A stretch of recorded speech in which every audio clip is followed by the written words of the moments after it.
hello guys, and welcome to Minifig Mindsets. Today we have PTC, Printer Total Customs, on for the very first time here, and on the stream tonight, he will be releasing his brand new figure. First seen here on the show. We're going to be doing that last though because we got a lot of stuff to talk about. We're going to talk about how LEGO customs are made in the LEGO space. We're going to talk about a bunch of other stuff that happened this week with the new August 1st releases. By the way, guys, if you got an August 1st release, leave it down below in the chat. I want to see what you guys got. What was your day one? Yeah, what was your day one buy? Yeah, I want to see everyone who bought day one or before. I want to see what your purchases were, so leave that in the chat down below. We'd love to see it. But yeah, Micah, do you want to just start off by reading out the pin count of the night? Yeah, let's go. We got Lego Timmy. He says first with precisely, exactly 4 fire emojis. And then we also have Hayes in the chat. Wait, what else is Lego? Oh, Lego Timmy also spamming the Will Bricks Productions emojis as well, the profile picture. Dub. Heck yeah. Cross Airborne is also here. Welcome to the stream. We also have Ty, Geo, Todd, Printer Toner. What? That's that guy. That's that guy in the chat. What the heck? And then we have Christopher, Dan, and our Toy World. Hey, welcome, Richie. Richie's here? No way. Richie? The one, the only? Yeah, actually, he has not been in the chat since I've been hosting. That's sweet. He's been a lot of things has been happening over on his end. So, I mean, hey, good we're glad to see you. Yeah, right. All right, I mean, is that what we got currently? We have Strix as well. He just popped in. Oh yeah, welcome Strix. Hello there. So General Kenobi. Yes, I do. I'm just calling in reinforcements. Reinforcements will be deploying in any minute. I think I forgot to send them the link. 1 second. Oh no. Anyways, guys. So tonight we have on PTC. He has made quite a few customs in the past, and he is releasing a new one very, very soon. So we're gonna be talking about that tonight. But first off, I want to go through what did we buy day one. So PTC, I'm gonna put you here on the spot. Did you buy anything day one from the LEGO store from this new August wave? I did not. No, I did not. I saved all my Star Wars purchasing until May 1st every single year. This year, last year, year before, all just May 1st. So I mean, it's just giant hauls all at once. Maximize gift with purchases. Max the double VIP points. Yeah, I can wait for it. I'm a patient man, so I can hold off. I can hold off. Respect it. I mean, it's not easy to do. I get it though, because I mean, most of these things do go on sale at the end of the day, like at least 40-50% off. You know, you can probably find them. Yes, Doug Kami, you know what? I'm glad you bring that up, man. Dude, I gotta say, I built this set the minute I bought it, and I watched Clone Wars. Dude, the chills to my spine and the joy in my face as I built this. A Clone Wars V19. Dude, it made my day. I know paying full price is terrible. I know. But... Well, my rationale for this was that it's a lower price. 20% of $65 is less than 20% of $160. So when that deal inevitably hits one day, I'll know I didn't miss out as much. Yeah, but I mean, like, full price. Dude, just like the feeling, you know, that you get when building, like I honestly, the MTT and this, I watched the Ryloth campaign from the Clone Wars. You guys remember that one, right? Iconic. What the heck was with that sound voice, bro? Did you get a new mic or something? No, we're just mean business tonight. Okay then. Very interesting, but like, dude, like the pure reaction of just watching like Clone Wars and building Clone Wars sets that are like things that we haven't gotten in LEGO in like 20 years or ever. For that it's already dusty. What the hell? It's just such a good feeling, man. It really is. And Kami, that just means you're not playing with your sets enough, man. I mean, that's just disappointing. I think it means I have too many cats and too much dry skin. Oh, that is also true. Yeah, you do have a cat problem. You lotion up. Yeah. Lotion up. Like, I do lotion up. I'm lubricated. Okay, we did not need to know that. We did not need to know that. Oh, whoa. Barcode. Free Well, barcode. No, Here- I'm mostly Or just go- waiting for like Corey's workshop to come up with some modifications. He already came out with a great one for the Torrent already. Oh, Um, really? Oh, I so haven't seen that. Yeah, I messaged him a little bit, seeing if he would come out with something for the turbo tank for the MTT. He What said that modifications? he'll probably come out with something. Right now, it's not on his list because he would have to buy it first to really dissect it and know what really needs to be done. So, but with that, I mean, it's just it. He said he'd have to wait for it to kind of go on sale for him to really kind of consider that. Yeah, even So consider I'll it's hold so off. expensive. Yeah, yeah. I mean, yeah, but, I mean that's true, just because it's so expensive, you know. Yeah. All right, let's see what the chat's saying in the ways of what they got, you know, August 1st at the Lego store or Target or whatever you go to, you know, your choice of preference, you know. We got. Okay, so TY got the MTT battle pack, well, MTT and the battle pack and the Spider-Man train. Because someone told me what to get. I mean, hey, that 2-in-1 pack, man, is a pretty good bundle. It's not a very good discount, but I gotta say, that box, perfection. It's a beautiful box, man. I mean, Dude, yeah, I'd get it only for the discount. I'd just throw the box away. dude, it's a $10 discount. It's not even that much of a discount. It's not. But Yeah, like, that's dude, why I'm waiting. I know, but like, all I gotta say though is like, getting, like, I hate paying so much for that set. I feel terrible about it. I really hate it because I don't want to pay full price for that set, close to full price. I mean, it's only $10 off, but I really want that box, man. That is a beautiful box, and I'm like, if it sells out, I will hate myself for life for not getting this box. So I bought it. I'm not proud of it, but I also Well, did. no. What price did you buy it at? $194. When it was still Preach. $10. I mean, Right. I knew that this was going to either sell out and then it would become a $400 thing that would never come back, or prices were going to be raised on. I mean, like, I knew I had to get it right away, so I bought it. Okay. My prediction is that it Mhm. sticks around long enough that by Black Friday it'll be even cheaper. So Yeah, everybody and- be patient. If it does though, I probably, if it like in the next week or two, if it does lower a little bit in price, I'll gladly return mine and rebuy it. But like, I just for the sake of the Formula One Lego set pack that sold out within 4 days and is now worth like $400 when it's retail at I did 200. not see that coming. No, that's a Yeah, good point. I yeah, did not and see that's that why coming. that's why I was so scared about this. I'm like, this is a Star Wars one. I'm gonna build this. I'm pouring it out.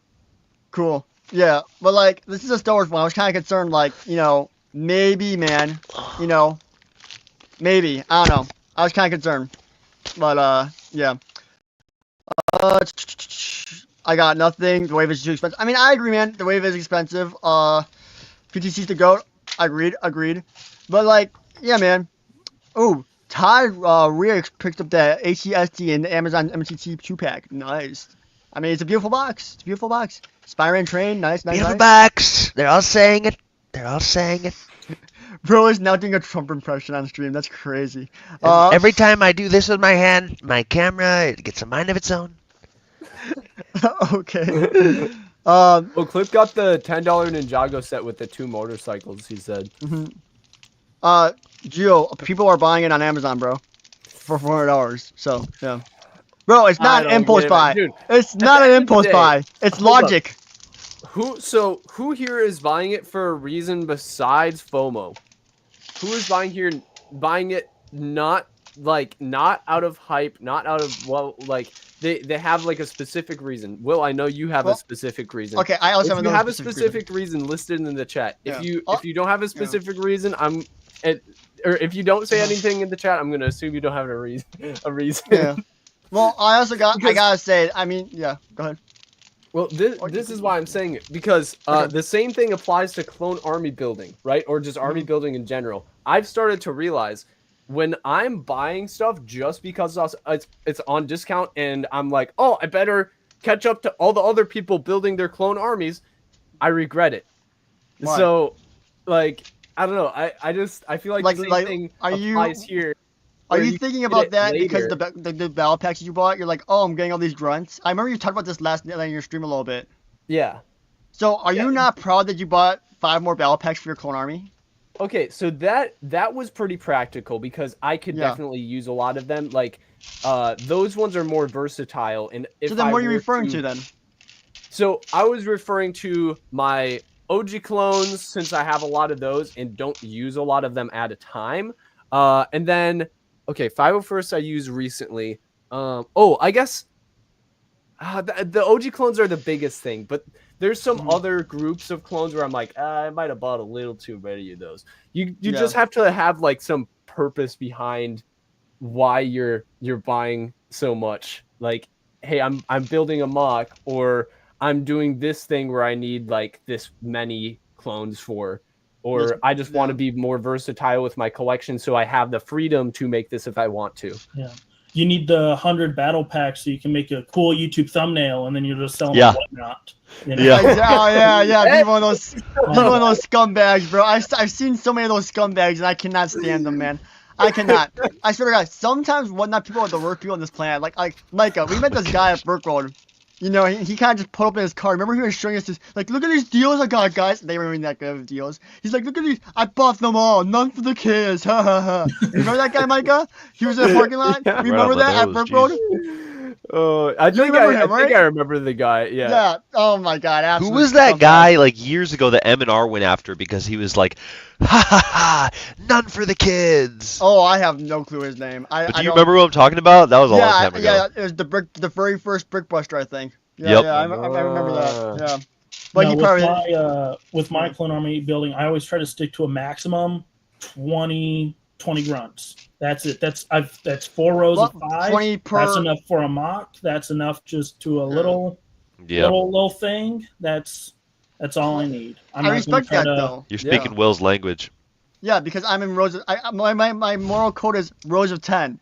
Like it needs to be 10? a row of 10. If he ends up with more than 10, that's bad news. It's like playing blackjack, dude. I ain't got the room for 10 rows of 10. I've got room for rows of 5. I can do like 2 columns on a gray base plate. Yeah. I mean, I've got 3 base plates stacked up. Yeah.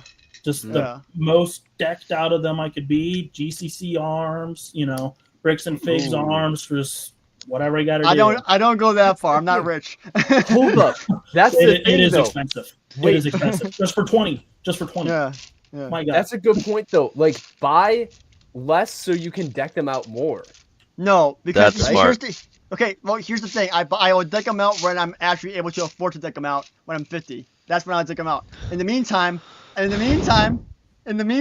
I will wait because honestly, in the next 20 years or so, Lego's probably gonna redo the new style, and it will probably be better because this style is honestly kind of mid. So Lego's probably gonna redo a style, and it'll be better. So why deck them out when I already don't think they're great? Well, don't kid yourself. You couldn't even wait after day 1 to get the set. What are you talking about? You'll wait. What do you mean? What are you talking about? You'll wait. This is a V9. Dude, Hold up, okay, hold wait, up. Is he wrong though? No, he is very wrong because I never buy sets day 1, and I'm like the biggest anti-day 1 supporter. This is the one-time exception. Okay, except for the Arc 170, which I did buy. 2-time exception. Maybe 3 times. Maybe 3 times. Okay. Arc 170, I bought all VIP points, so I guess that doesn't. I mean, technically, that set you're a holding little in bit your hand, greater. you're not gonna use. I am. Well, actually, I'm not. No, this is for me. Okay, but like this is beautiful, man. This is like, dude, this smile and satisfaction I have on my face from doing this set after waiting 20 years for this set to either get the old one or to like either just get this one or whatever, like just to get a V19 in hand was so amazing. Like the smile I had when watching it and playing the Clone Wars was worth paying full price. I don't know, it just did something to me, man. And like truly after building this set, I'm glad the set will be buying 4 or 5 of these. I genuinely like it is a beautiful set. Like dang, I like it more than the Arc 170. I'm gonna be honest. Like I mean, really, yeah, this is by far one of the best. I mean, I'm going to put this set. Like after building it in hand, despite the Clone Trooper looking a little bit weird, like I'm going to put this one honestly probably top 10, if not like in the Razor ranking, I give this an S tier. I'm sorry, just after building it S tier. I'm sorry. Have you seen Corey's Workshop's mod for it? No, I have not. So you should definitely check it out. So what he do? I get some of his stuff quite a bit. Is he the guy that made this so that you like when you fold this up, the wings move at the same time? Is that guy? I don't know for sure because I haven't actually got the mod because I don't have the ship. Okay. But I know he had adjusted the bottom flap so it's not like anti-stud on one and stud on the other. It was stud Oh, on okay. both sides. That's Kind of nice. thing. But I mean, I'd say definitely check it out. I mean, it's just rebrickable. It's modifications to sets. So I always like that versus just ground up rebuilding and everything. Okay. I had no Agreed, idea bro. how popular rebrickable was until working at BAM, and everybody that comes in, like I'd say 1/10 the amount of people that come in looking for parts for a rebrickable model end up actually building their own mock. Everybody's building other people's Right. mocks using rebrickable. I had Yeah. I sold instructions on rebrickable one time. It was back when Mando season 2 came out, Sick. when he got like the new Starfighter and everything. Yeah. Well, I guess Book of Boba Fett. Mando 2.5. True. Where he got the N1 Starfighter. I'm like, wow, like that'd be really cool to have in Lego. So I think it, from like a week that it aired, by the time I put out my instructions, so I've got out there on rebrickable for it, and it was very popular early on. I mean, I found someone else's mock that I like a lot more, so now I've got 2 of them. That's funny. But I gotta, but people are still buying it still, which I was very surprised because I just got a notification on PayPal, hey, $5 pay. I'm like, what is Lego's that? made 2 of those at this point. Like, what do you, Yeah, well, the right. 4 plus one. Hey, But I I'm wouldn't be like, surprised what you get is a this? third. What's this $5 for? Like, I don't remember trading or nothing with someone, and someone still bought my instructions like 2 weeks ago or something. And That's it's been out for crazy. like, I don't know, 2 years or something. So Yeah. it was successful. It was cool. I could Never totally bring see money. us getting a third one of those. Lego will just keep doing Little that. did I know it just funded the business, the true business. Yes. So my fiance says though I should really go back to it though because it was a lot simpler. No Yeah. inventory counts, no disassembling figures, No overhead costs. no overhead costs. It's just make some instructions, send them out, sell instructions. That's it. So Yeah. She's thinking right. yeah, no. So, well, she's a CPA, so you know. Yeah. Oh, man. Like CPA fall, but also if you ever heard the song 1985, husband's a CPA, Wait, what? CPA? you're like the What? girl What in that did you song say? and she's the husband. What are we talking about? CPA? What are you talking about? CPA? What? What? A CPA is a certified public accountant. I know. Fun Okay, fact. I thought you were talking about CPA because he's in the chat. I'm like, what are you saying about CPA, bro? What? So no, my fiance is a CPA. Oh, okay. That's cool. You So, Much talk different about than saying his I've fiance is got CPA, her guys. honorary Okay. financial tracking. I was gonna say that's a little Yeah, suspicious, Will's man. like, huh? Huh? What? CPA falls like, say what now? Now, moving along here, changing the topic. I actually have gone. So this week, I've somehow managed to go see Cristo twice. Cristo, our good friend from Twice? Tennessee. Yeah. So I went to his house on Monday, Okay, question. and then Did you guys have a sleepover? No, that's gay. No. No, it's not gay. What the heck? Oh, sleepovers are fun. Sleepovers are Hold clutch, Hold dude. up, Sit Will. up there, everyone's trying to go to bed, and then I someone slept over at your says, place though "Well, during then Brick he-" World. Huh. You can't say that. Did you say no homo that time? No. He kicked himself. Yeah, What we'll I'm just hearing is at Brick we'll- World Chicago yeah. next year, we just have a sleepover, and Will's out of here. He's not allowed. No.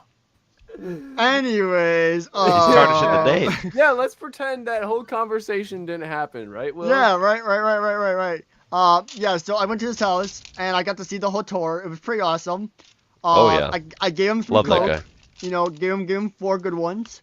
And he gave me a trading card in return on the road. A card for the road. Very legendary. Yeah, it was fun. And then we met up again, except this time I said, hey, Venture Breaks, Yeah. meet up with us at the Lego store. So he's me, local as Venture- well? Venture Breaks is 2 hours local. If that, you know. That's from- not super from- local. Well, 2 hours That's local commitment. from. Okay, so Cristo is like I don't know if I want to dox people in a sense, but like Cristo's far from this Lego store. I'm far from everyone's far from this Lego store, but it's like in the middle of all of us. Which Lego So- store is that? It's Orland something. Orland Okay. Park.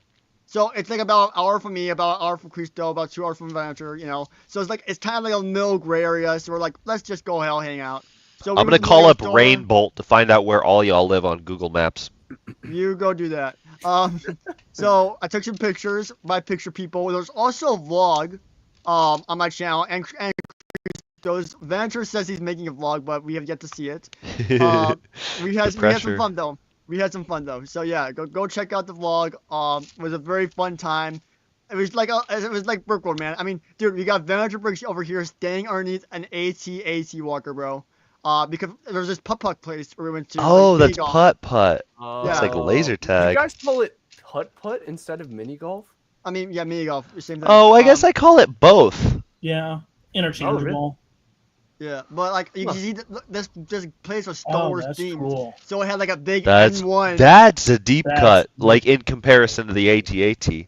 Right? Yeah, and then it also had X-wings on the ceiling. Very cool place. I gotta say that. And then I also at that place, guys, I got the highest score on Galaga.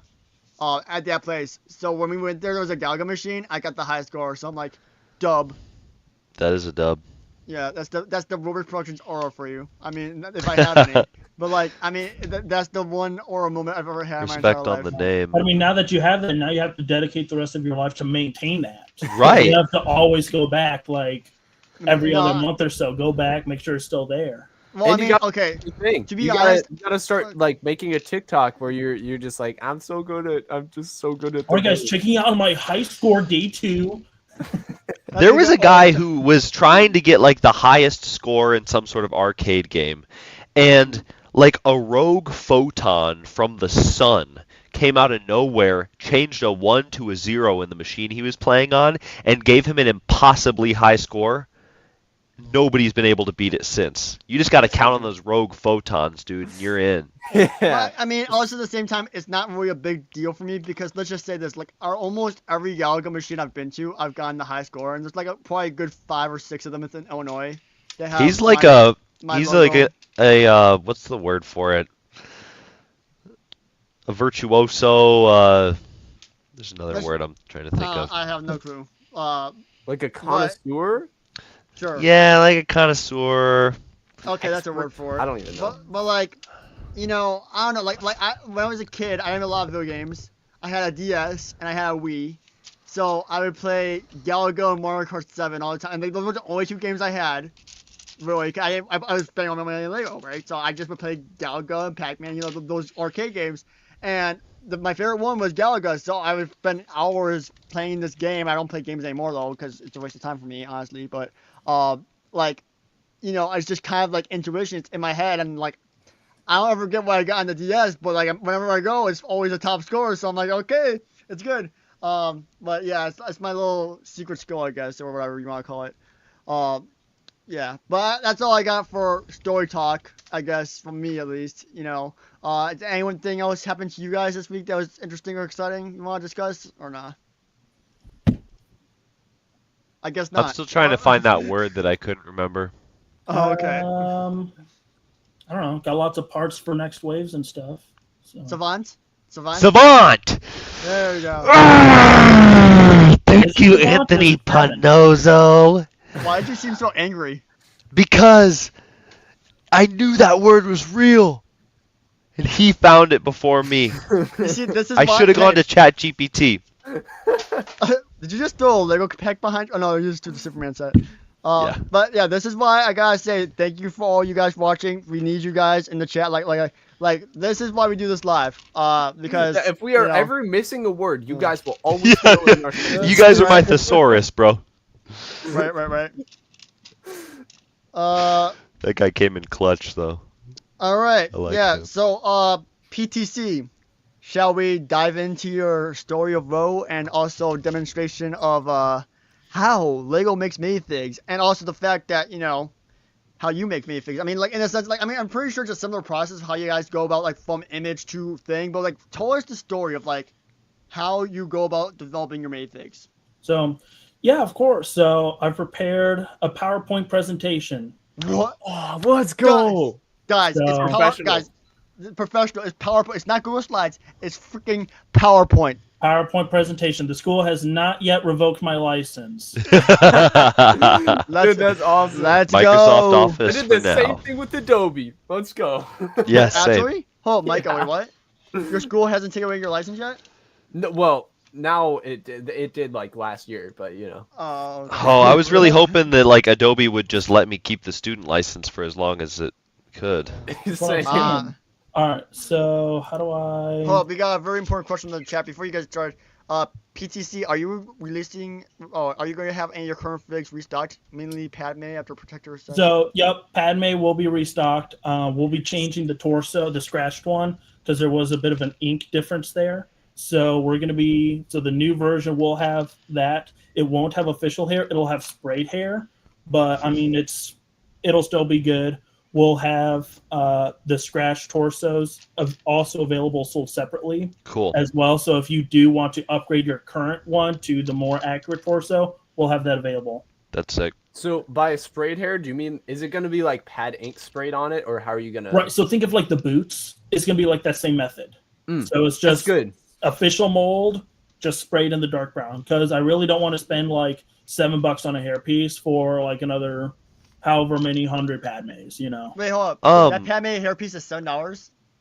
So trying to find them in bulk, yeah. What colors have they done that hair in other than dark brown? They've done it in like light gray, dark gray, like a nougat. Were those in like friend sets or Dark something? brown. Some of them were in Lego City. Okay. But yeah, I mean they've done it in a few colors. I think there might have even been a blonde. Don't quote me though. But I mean, I like that. I respect that decision. Yeah, like there's to keep it Yeah. it's as official as possible. right, as official as possible without spending, you know, my retirement fund on Yeah. those. We did that on the first round. We were able to collect some, but that was pretty much it. We were really limited by that. Yeah. So that's why with the restock we'll have to spray that, but you'll get the updated torso with it, so it kind of balances out. Cool. Yeah. Also, guys, one other thing. If you guys do have any questions for PTC, please leave them in the chat. We will try to answer all of them throughout the night. So just leave them in the chat. He's here. He will after we answer them. So Welcome to the printer toner panel. Yeah, printer toner panel. If you guys got any questions for him, this is like the Mayday panel at Brook Road. Yeah.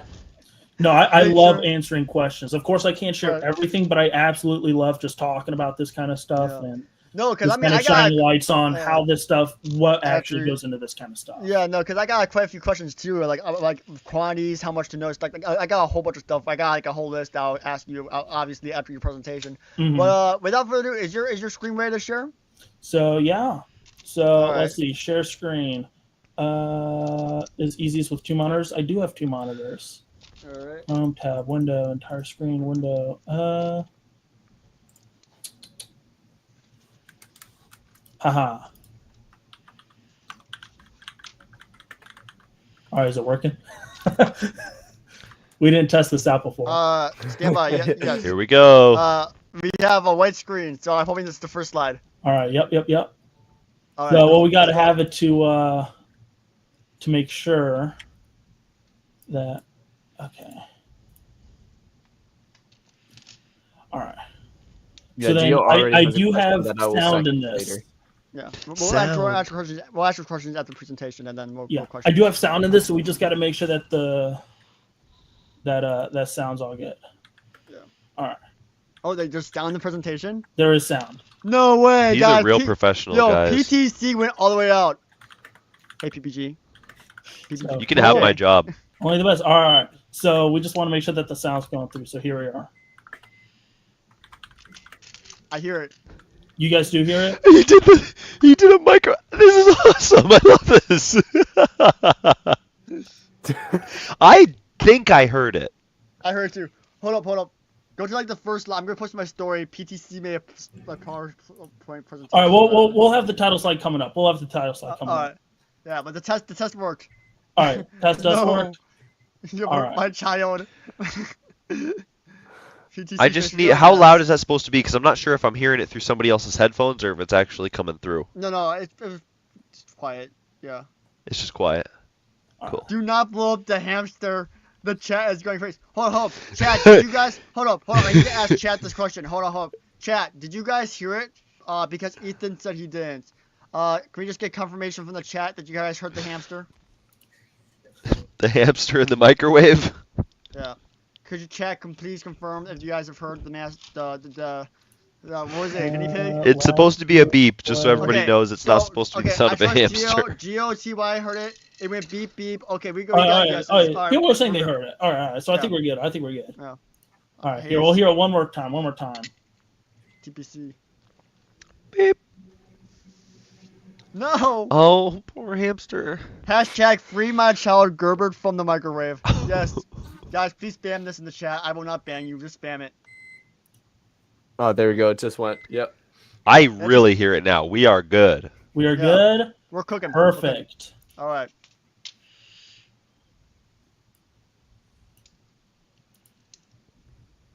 Beautiful. Oh. I know. Gotta really set fade. the scene. Goalkeeper fade.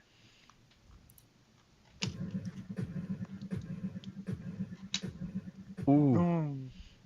Producing pristine premium pad printed plastic products. Presentation produced and prepared by Printer Toner Customs. The alliteration. I love alliteration. Yes. It was perfect. Boom, As many P's as I can. The fade. All right. Now there are speaking rules in this, so when you guys see a text bubble coming, you guys will know what your line is. Oh, we have lines? Ooh. Yeah. Okay. I hope you guys. All right. I hope you guys read the script I sent. Big PP guy over. Oh my god, did not just say that. So, oh yeah. One day, somewhere in the cosmos, there are three boys. Sorry, men There we go. had the idea of plastic minifigs in their mindset. They wanted to learn how they were made and asked someone with experience that very question. This is that story.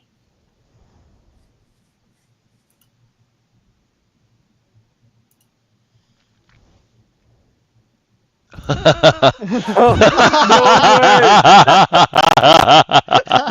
is awesome. Ross, you put the feet in there. This is the best episode I've ever seen. Connie, you know what? Throw him up. Go ahead. Throw him up. Throw him up. That's crazy. Oh my gosh. You know, guys, we sure do talk a lot about minifigs. We sure do, Will, from the Minifig Mindset podcast. If only we knew more. I like how they are made of something. If only we knew somebody who had knowledge in this area of expertise, I sure would like to learn more about how the popular toy brand Lego makes their plastic figures that we all love so much. Having that type of knowledge in our fingertips will allow us to be able to understand the complications and that go into making this stuff. We have a better idea of what it takes to produce one, so we can give better, more thought-provoking conversation and thoughts on this topic. What an intelligent being right there. Dude, this is peak. Oh No! No! Yes! Chief Jerpa! Chief Jerpa!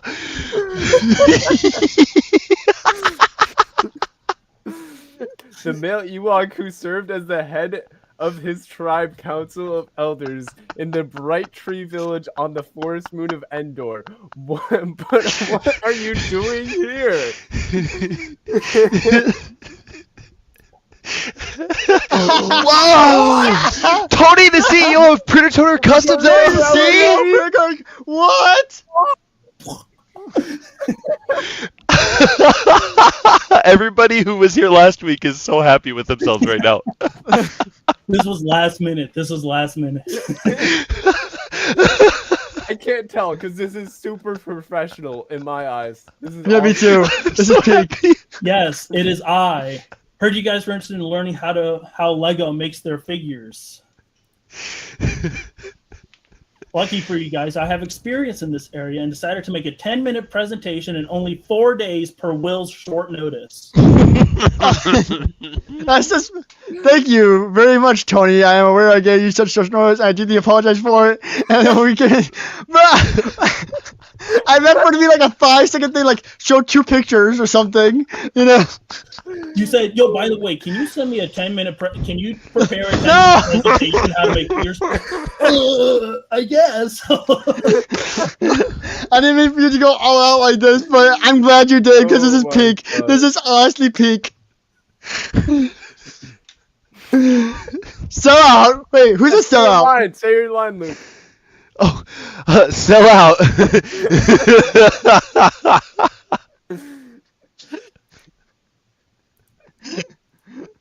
What's next? Oh.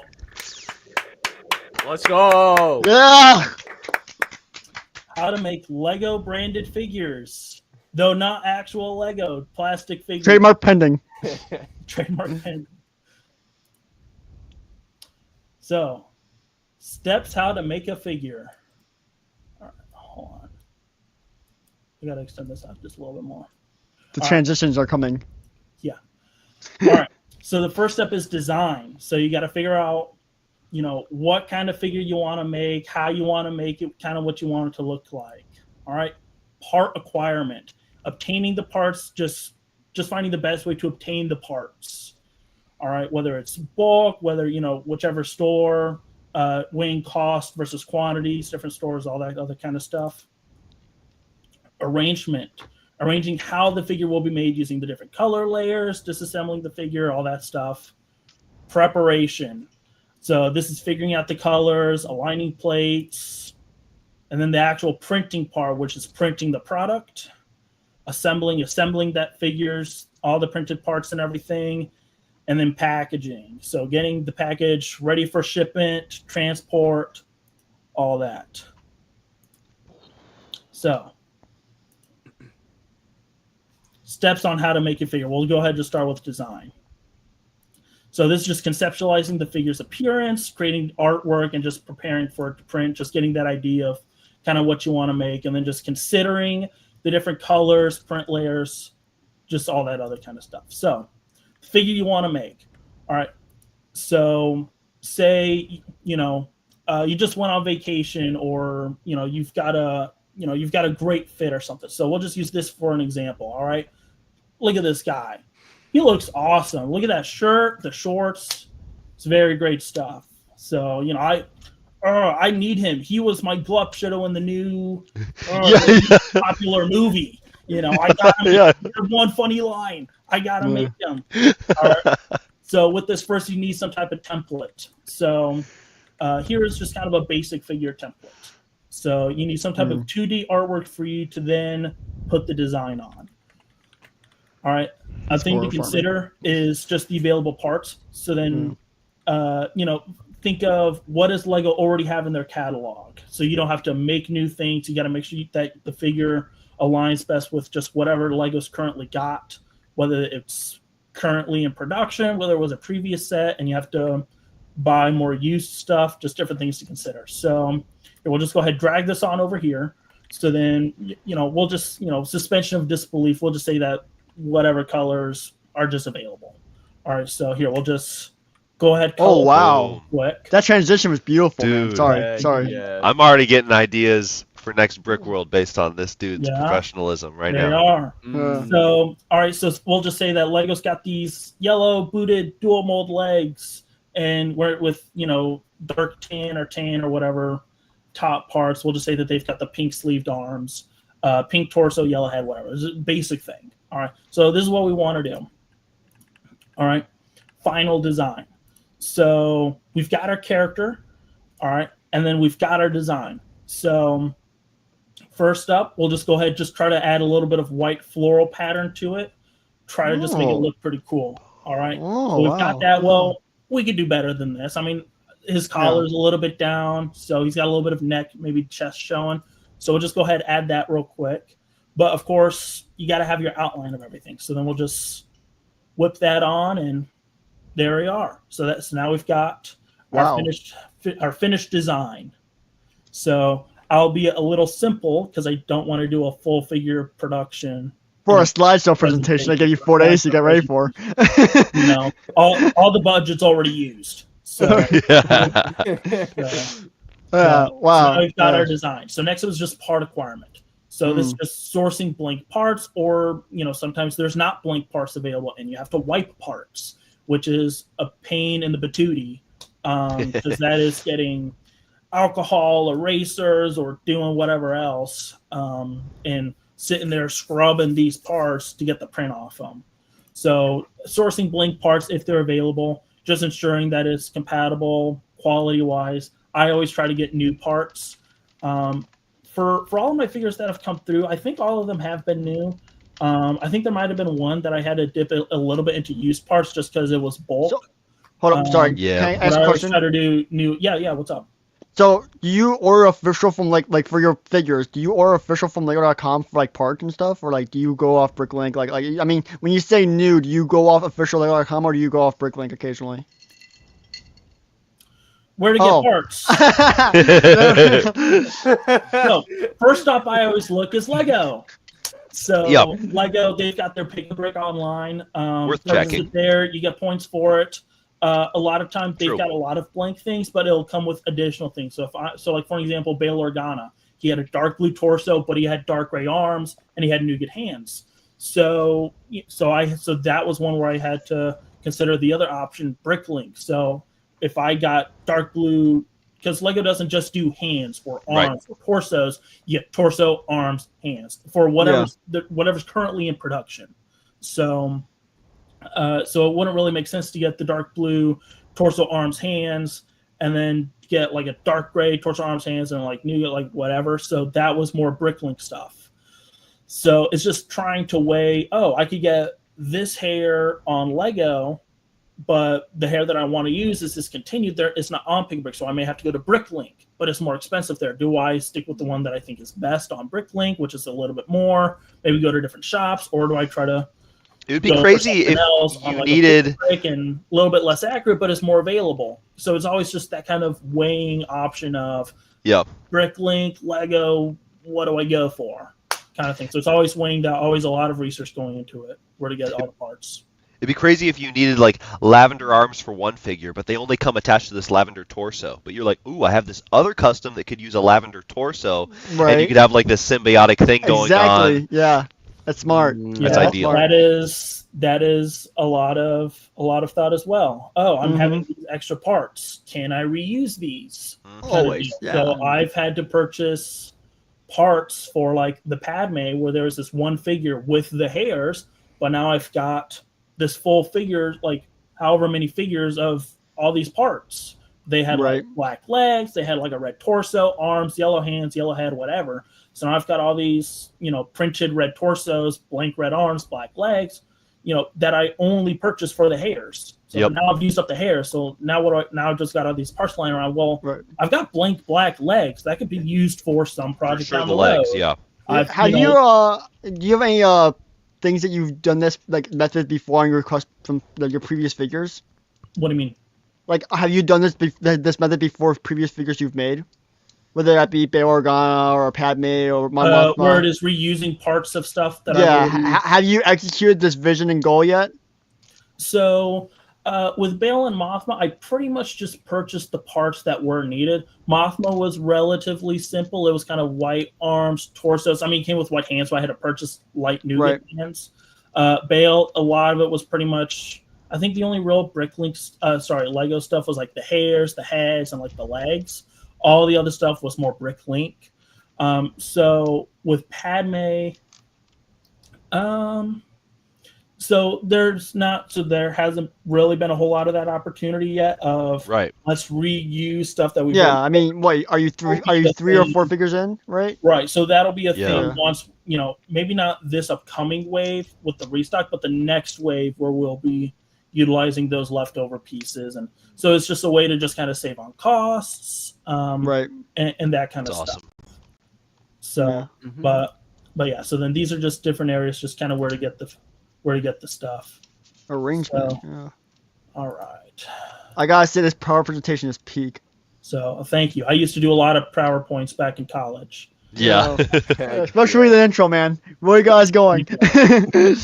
So arrangement. So this is just setting up the different plates, aligning artwork for multiple colors, and then just preparing the machine for specific parts. So what this is like, disassembly of the figure. So in order to print the figure, you cannot have just the full made figure and send it off. It needs to be taken apart. So the legs need to come off, the arms need to come off, the head needs to come off. And you say, oh, well, that's nothing. This pop pop. That's it. No, But when it's you're totally, making, yeah. For example, I mean, there are some big brands out there that make 500 plus quantities of Yep. figures. If you're doing Mhm. that for 500 quantities, you're sitting in your living room with a big old bucket in front of you with torsos, taking off the arm, put it in a bucket, take off the other arm, put it in the other bucket as you're watching K-pop Demon Hunters for the That's a great movie. You know you're what? watching it the Rick sixth Fleet time. told me that you love that Golden movie. by heart, so Right. so that's what it, so it's so it is tedious. And depending on the brand, some brands do this full time, some don't do this full time, some have a team of people, some it's a one-man show. So that kind of stuff is stuff to take into account. What are their quantities? What is their size of operations? Is this a full-time gig? Are they doing this when they get home from work, kind of thing? So that's just different stuff to take into account. So you gotta disassemble the minifigure. This is wow. The amount of effort you put into this, Daiso, man. Like, So wow. thank you. I mean, the whole disassembly, like, So we'll play it back. palette We'll play it cleaves. back. Whoa, look at that. Those are all separate PNGs. I can see the work that went into this, man. So it was Insane. all one PNG. It was all one PNG, and then I had to go in there, cut it down, Exactly. Yeah. all that Cut other it kind of up, stuff. dude, But, like but yeah, Sweeney it Todd. was I'm only like, all separate images. Yeah. and we're only on preparation right now. I mean, we still got printing and assembling and packaging. Like, man, I can't wait to see the rest of this. All right. So yeah, we're just step 3 right now. Down at the bottom, it said we're just on the arrangement tab. Yeah. So I wanted to point out the tabs at the bottom.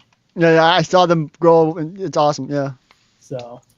So next up is the plate cliche. So with pad printing, you've got a steel plate that whether it's a UV engrave, laser etch, whatever method you use to then etch the design into the plate for the silicon pad to then pick up the design later on. But this is where it all needs to be aligned. This is where the separation of colors comes into play. So it's not just just bam bam like that, like that's it. It's you've got your yellow in a spot, white in a spot, black in a spot. So the more colors there are, the more you have to engrave, etch, the more it costs. So the more colors a product has, the more expensive it is to make. So whereas like UV, where it's just an image that you're just kind of putting on, with pad printing, it is every color matters. So, I mean, because that'll determine the overall price of the figure. Because, I mean, Padme's scratched back torso, or to give an idea, Bail Organa, here he is. So, Bail Organa, his front torso, it had dark bluish gray, black, silver. That was it. It's got 3 colors. Whereas Padme's scratched torso on her back, she's got 8 colors. So it's insane amount. So so it's always taken into account. Can we reduce colors? Is it good to add more if it increases the product? So this right here, Whoa. little laser etch of like the yellow part, and then next up we'll do the white. So the white etching, and then the black. Yeah. All right, so now you've got your plate, and then just preparation of everything. So it's just making sure the parts are all clean, mixing, preparing inks, and of course setting up the environment. So a lot of people have different maybe capsules or saddles for you to put parts in, and it'll be different for any kind of part, whether it's head, torso, legs, arms, whatever. So one thing is just figuring out those colors. So with this, I mean, it's really pretty simple. Black is black. White is white. But then yellow, yellow's yellow, but what shade of yellow? So that's a big thing that we have to think about, is the different colors and color types. So this is your typical just kind of RGB hex color wheel, where this is just based off of the RGB model of just the color model of where it's just mixing varying intensities of red, green, blue, light, like on your digital monitor. Whereas Pantone colors, which is like what you see at every Home Depot, Lowe's, Menards, wherever, where this is part of the Pantone matching system, where it's an entirely standardized system for identifying matching colors, especially in print.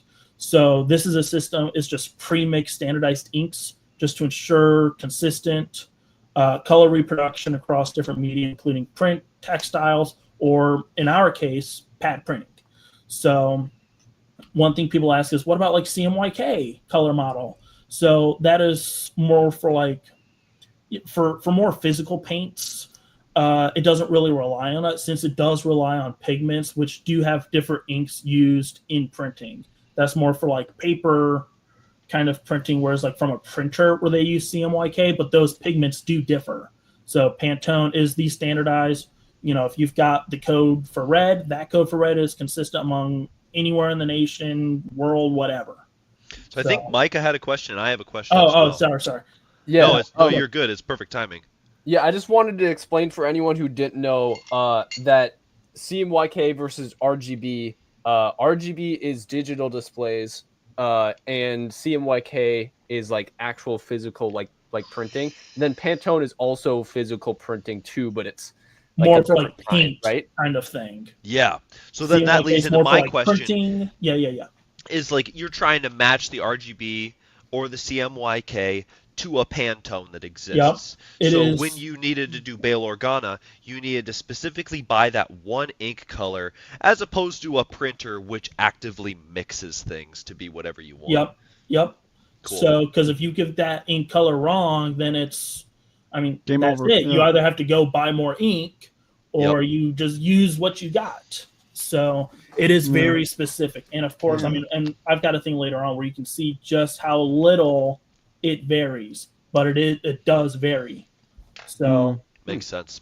but yeah. Interesting. So Interesting. which is which?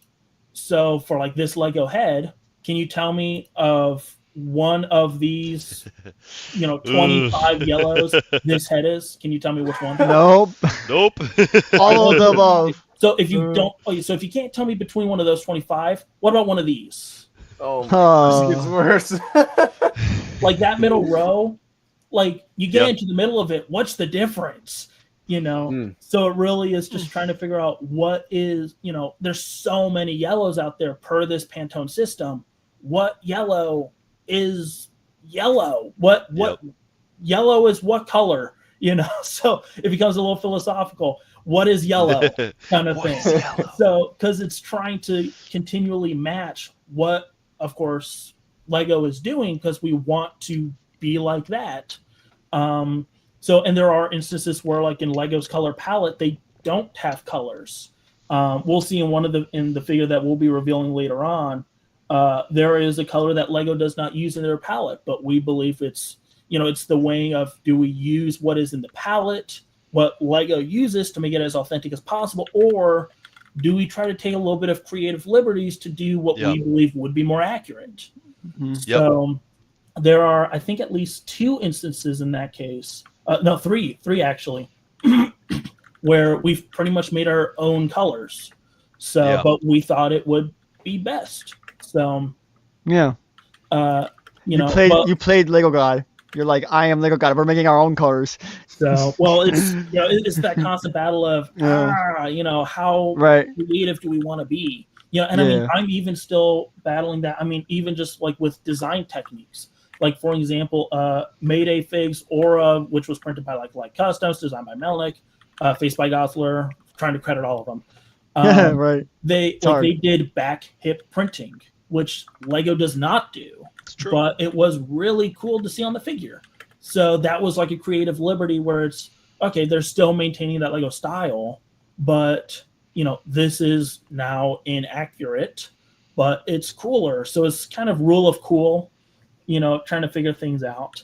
I'm in a constant battle of, we could do this, but this, trying to do whatever. So, but there are websites out there, or you get yourself your own Pantone book and figure out what is which, hold up a little card next to a part and measure it out and everything. So we do know that from websites out there, we do know that Lego's yellow is Pantone 116C. Okay. So Sweet. we do know that. So come back over here. We do know that now it is Pantone 116C. So that is Lego's yellow.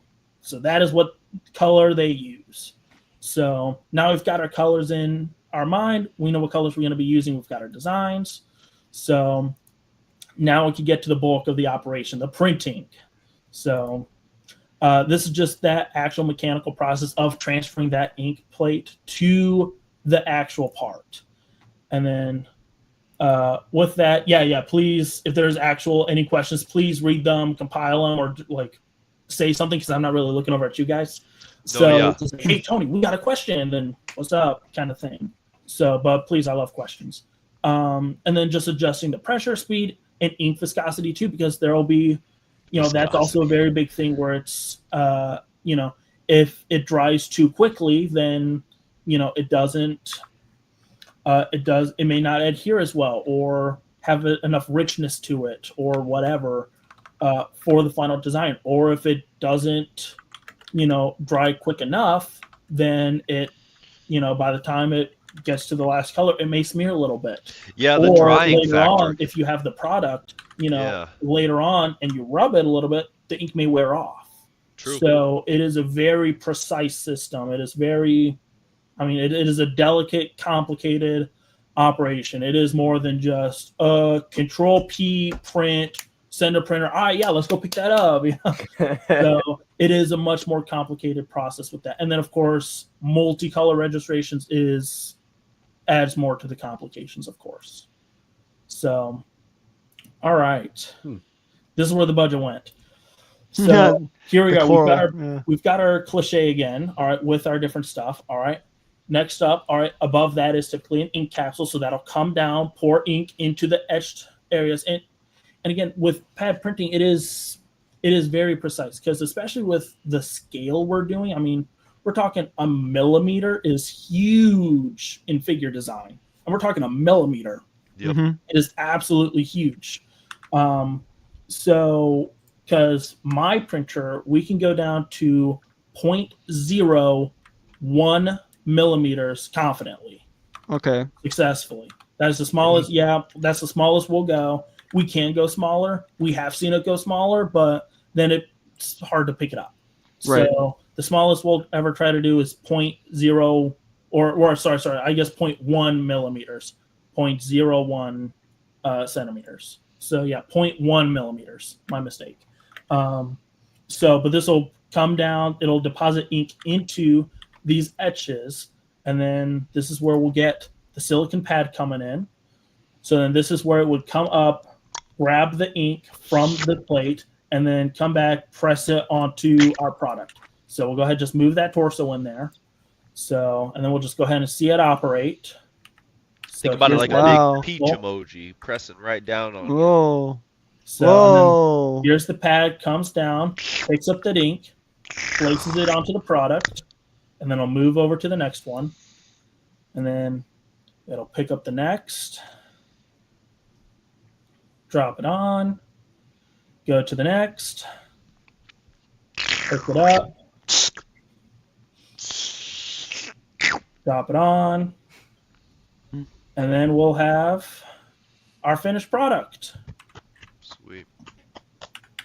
Dang, dude. I feel like you could teach like an animation class through PowerPoint. Like, I didn't know. That's a lot true. of animation. I'm gonna peer pressure him into doing a panel at next Brick World. That's what this is leading to. Yeah. There, I'll just reuse all this. Do it. Right. For real, this is good enough. This is amazing. Yeah. So I'd clean it up a little bit. I'd clean it up. No, you gotta keep in the feet perf Stow Kami and me and Yeah, I'm sure they'd all love to see it. They would. All right. So the next up is assembly. Now you've got your printed parts, but of course now they're all disassembled. So it's conducting, just making sure the quality is all good, checking for defects, looking to see if there's any kind of touch-ups, minor corrections, preparing packaging, for storage, distribution. So, because there will be brands out there who, oh yeah, hey, this is our product, and then they've got an entire color that was forgotten to be printed. So, and I don't want to call out brands or nothing, but for a brand that's, very consistent with all their products are pretty much the same thing. They completely forget a color on there that was just completely missed. Gosh. So they had to go back and reprint. In the wrong order, the most area. likely. So what was that?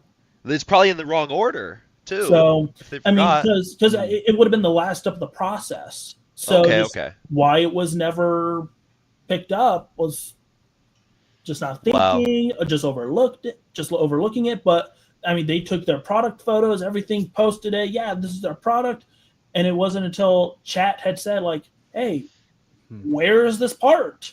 Where is this printed part? It's on every other figure you've got. Why is it not on this one? It should be on this one." And so then they have to go out, make a statement. Oh yeah, well it'll be fixed when we release. And now they're having to double time it, reprinting all this stuff, and Wake up the sweatshop workers. Well, that's terrible. So you've got all your different parts. So now you'll click them together. So now you've got your figure made. Got me the bricks click. So and then the packaging. So this is just the post-assembly inspection for all the defects, alignment, just quality. It looks like it's all the same bullet points. Oh, well, whatever. So just making sure that you're just packaging it so it's careful. So when you ship it, it's not coming to the person damaged. So there's lots of different methods how people do it. So, I mean, one of them, Ziploc bags. So with my product so far, I've been utilizing Ziploc bags with my logo on them. So, but there's Ziploc bags. What I'll do is, I mean, I'll double check me. I'll double secure them. I'll put the figure in a plastic bag, and then that goes in another plastic bag in a bubble mailer. Sweet. So it's like we're good. So, so there's the plastic bags, and then there's more like blister, like clamshell packaging. So as well, except they kind of like jostle a little bit. So, but I mean, but yeah, there's absolutely lots of stuff there. So, with that, so this is kind of like a frequently asked question, like common misconception. So, like, why does this product cost so much? Well, the cost goes into the inks, goes into the engraving of the plates, goes into the parts, especially if there's kind of like custom made parts or anything. There's a lot of cost that goes into that.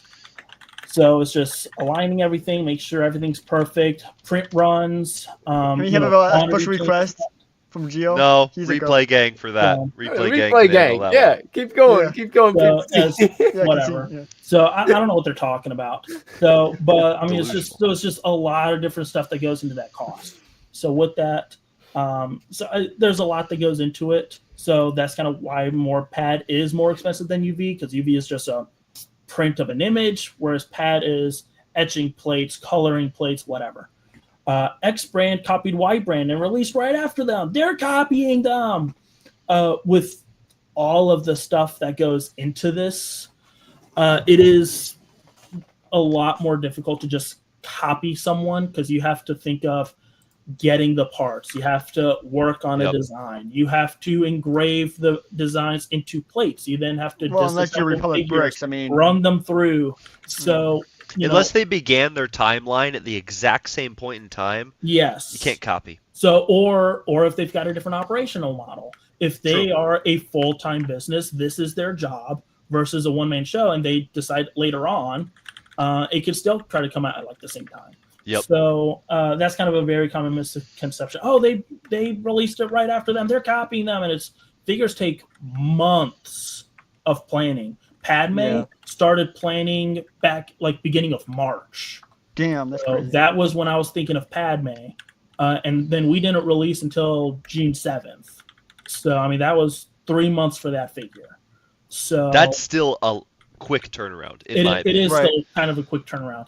I mean, that's where we had pretty much all hands on deck with that. I was helping coordinate everything. I was gathering parts, arranging printing, all this other kind of stuff. Brick Daddy, I mean, excellent design from Brick Daddy. Brick Daddy did the design for that. Brick Way, of course, designed the cape. I mean, without any one of us, the figure would not be what it is today. The cape makes the figure, the design makes the figure, and also how it was overall managed with the postcard, the additional scratch torso, the blaster, the card, the sandy, like all this other kind of stuff. It's, would not be what it is today without all three of us going in on that. So huge shout out to Brickway, Brick Daddy. They've been super awesome with this. Yep. Yeah. So, Pad printing versus UV printing. Touched on this just a little bit. Pad printing, it is more expensive, but it is Lego official. Even though Lego does utilize UV printing, that is more for the I'm gonna make my own figure. For their products that they release, they use pad printing. So it just ensures that there's no texture on it. Which there are good pad printers, there are bad pad printers. There are good UV printers, there are bad UV printers. So I'd say there's worse UV printers and there's worser UV printers. I don't like UV printing, dude. I don't like it. I mean, it designs make it, but also the type of printing makes it. So Brick Daddy has done UV prints before, and they look so good. Right. And all I'm thinking is, Daddy, please like just Weber do bricks, UV. like their Ahsoka, Jack Nicholson, Joker has and that's all really, really great designs. It's on UV printing, but when it's on display or when I'm, toying with it, I don't really toy with them much. Yeah. I'm not sitting there, rubbing on them or nothing. I'm not filling them up. So it's, But of course, there are brands where you're like, you feel it. You're like, wow, I am feeling like I'm feeling Braille, Yes. There's a hidden but message. there are also pad printers that also feel that way. It's like, wow, why do I feel this? Lego doesn't feel this way, where that ink is more raised up. So maybe that was an adjustment in ink viscosity or layers or like whatever. So it is a line of that kind of stuff. But don't not buy a product just because it's UV, and also don't just buy a product because it's pad. But it's a combination of design and print quality. So don't buy any customs unless they're PTC customs. Just kidding. I won't say that. But I will. So Mike is branding me like, So of course, you'll see like the knockoff kind of characters where it's like, wow, this is terrible. But it's it may have great printing quality, but the design is bad, so you don't buy it. Or maybe you buy it for like one piece or something. So which kind of brings it to the next one. Customs versus knockoffs replicas. Okay, here we go. Yeah, this is interesting. Knockoffs replicas typically are made not using genuine parts. True. Knockoffs replicas typically are with like their molding, whereas like if you've got, we'll just say a Superman figure, they're not using, of course, official hair. They're using a knockoff or replica part of an official Lego part. So it is not creating a part, it is replicating a part. And same with the arms, legs, torsos, all the other parts. It may not be an exact one-to-one. It is Lego compatible or building block figures or whatever. But, even though it gets an idea across, it is still not using genuine parts or using the care taken to create a custom mold. So that's kind of where more customs is genuine parts. And most of the custom parts there are custom parts. They are made from scratch or using tweaks from existing parts, but they're not just directly replicating existing parts. So it is a bit of a line there. If you're gonna make a part that Lego doesn't make, that's gonna be the only non-official Lego part on the entire figure. Exactly. And I've got figures that'll have that. I've got a figure that I've already been planning, that I've started planning at Brick World for Christmas. That will be utilizing a kind of knockoff replica part. But other than that, it'll still be using all official parts, all regular printing. What's the first letter in the name? Can we get that? I don't have the code name of it yet, but it'll be fine, the official character in Legends or whatever, or where it's from. I don't know what it is. Can we get the first letter? First letter. Come on. I love the letter P. So okay. But I don't know. Take it as you will. All right. Interesting. But yeah, so it's utilizing that just because Lego's official part, which it is a replica of an official part, but that's because Lego doesn't make it in that color.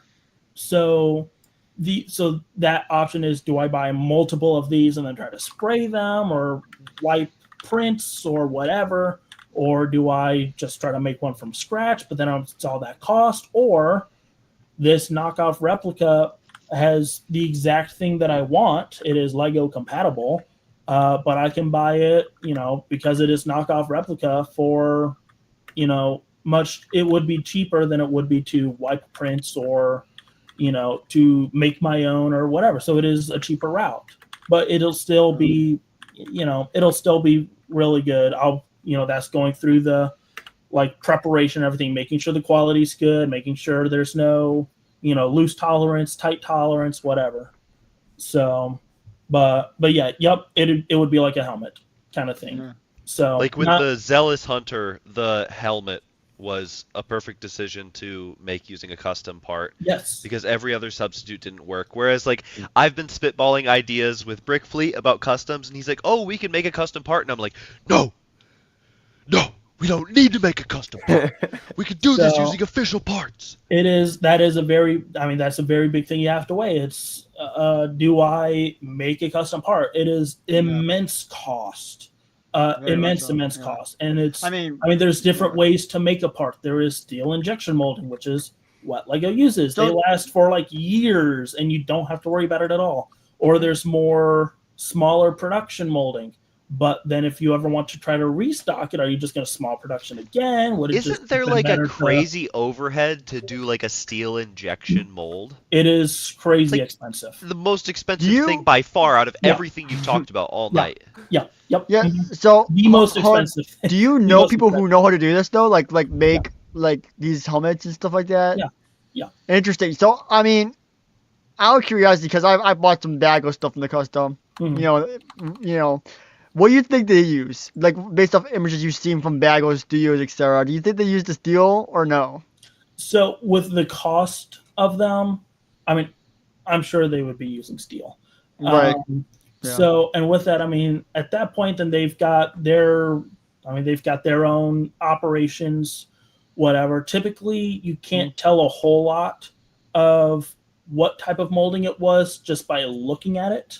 Yeah. Because there is silicon molding, there's aluminum, there's steel injection molding, and then some brands will do 3D resin printing or 3D ABS printing, where it's using 3D 3D ABS plastic printing or whatever, where they use more 3D printed parts instead of choking down the cost of injection molding. Which what do you think Lego uses? Do you know? They use steel. Yeah. Okay. They've got the money bags for it. Well, yeah, of course. It's freaking Lego, guys. Hell, we just paid $45 for a freaking battle pack. How do you think we got those plastic pauldrons, man? Yeah. So, but because those molds, they could last for 10 years. So what do you mean last 10 years? Like last in the system for 10 years? You make that mold, that'll last them for 10 years until it's been used so much that it starts to deform or whatever. Yeah, one thing that's interesting is that they are such industrial pieces of metal that I have heard that at the end of their lifetime they will sell them to naval groups and they will be used as anchors on ships. That's crazy. Wow. I've not heard of that before. From Lego? I don't know about Lego. I know about a guy who used to work at Mattel said that they do that. Yeah. So that's where it was really interesting, where I think it was this year or it might have been last year, where Lego had said that they're now changing all of their molds. Because right now, as it currently stands, the little Lego logo is raised on the studs. They're going to be indented. Whoa! As a way, their reasoning was for recycling more plastic. But you're talking such minimal plastic. Gosh! You're talking about such minimal plastic. But over the course of everything, I'm sure they calculated it all out. Yeah. But honestly, what the biggest thing was probably so these other brands can't just sand off the logos and have the brick. With that being indented, they can't just send that off. True. So it's kind of a two birds for one stone kind of deal. There was probably a bunch of molds that needed to be changed over anyway. Probably. So they're like, well, let's virtue signal that we care about the environment. Yep. So it'll be a slow rollout unless they just all new molds, which they won't. Would be no ridiculous. way. So, and then another thing is prints versus stickers. You see a lot of sets. Oh well, why doesn't this set have printed parts? Why is there so many stickers? A lot of that is because I know, especially for like Star Wars licensed things, they have a limited number of prints they can put out in that theme. Yeah. So that's where it's like for like some of the plaques or like the Venator, where it's just like the little squares and like the little Don't talk about it, triangles man. on the side of the ship. It makes me They angry. opted just for stickers because it's just so minimal. It's not a whole bunch of stuff. They opted for stickers because that would use up those printed parts that are available to them. Yeah. They can only do so many. I mean, but you see stuff like the Concorde, you see every single thing in the set has freaking printed. I mean, you gotta be. I mean, like I know there's no licensing fee for that, but like, bro, just make the Venator an extra $30, man, and like give us some freaking pad printers, man. Like, come on, it's the Venator, man. So it's a UCS adult set, you know. Well, and then the other part of that is, I mean, we just saw the entire process of what it takes to do a print. Yeah, With exactly. The stickers is half of that. They design it. Okay, cool. They will frame it and then throw it on a sticker sheet, arrange it onto a sheet, and that makes it even more crazy because like the Venator, you only need like 4 colors for the pad printer to make the prints on that. So like that's not even that expensive a pad print, which kind of like now I know that like the cost is based on the colors and how many colors you make. I got a few questionable choices based on like what Lego has printed before and what they haven't, and like seeing something like the Venator where it's very easy to print, only like 4 colors on there. Right? And some of them are just dark gray lines. It's kind of crazy that, like, Lego didn't. Like, that's just, like a level of cheap that I'm just, like, kind of realizing. I'm just like, damn. Yeah. I know they got a budget, but still, like, that's, I mean, for a premium UCS product, it's kind of, like, insane, for, like, 4 stickers or something. Yep. Yeah. So, and that's where that kind of cost comes in. For, like, smaller quantity runs for printing is much more expensive per part than it is for higher quantities, because then once you make, I mean, the biggest part is just making that plate. Once you make the plate, well, that's it. Next up, whether you run, whether you run 1 part through or 100 parts through or 1,000 parts through, it's still the same plate, still the same ink.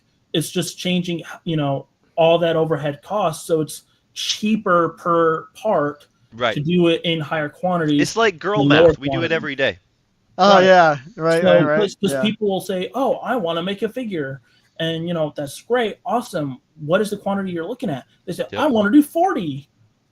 40 quantities. That's, buddy. I mean, but that's another thing to weigh you've got 40 parts you want to make. That'll be a really expensive figure because it is that overhead cost of that plate and everything is divided among 40 parts instead of 100 parts. Yeah. Like customs, take notes. Division. Yeah. So another thing regarding like prints versus stickers is there's some parts where it's like, oh, it's a complex shape, so we don't want to print it. Like this cockpit piece. We've been getting stickers for this sort of thing lately. And there's other instances where it's like, oh, it's such a complex shape, we have to print it. Like the protocol droid in the upcoming Death Star, where it's like, I didn't even know they could print on that part because they never did it before. They just left it unprinted. Yeah, and the same thing with the new clone helmet, man. Like they're going, up with the helmet, like right. Like, they're touching parts of the scalp they never did before. Right, doing like a helmet is insane.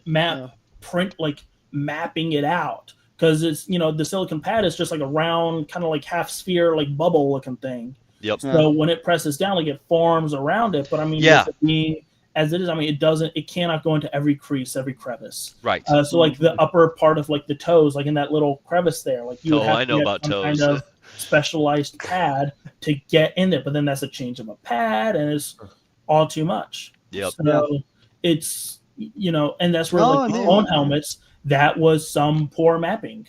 So this leads into with the Padme figure.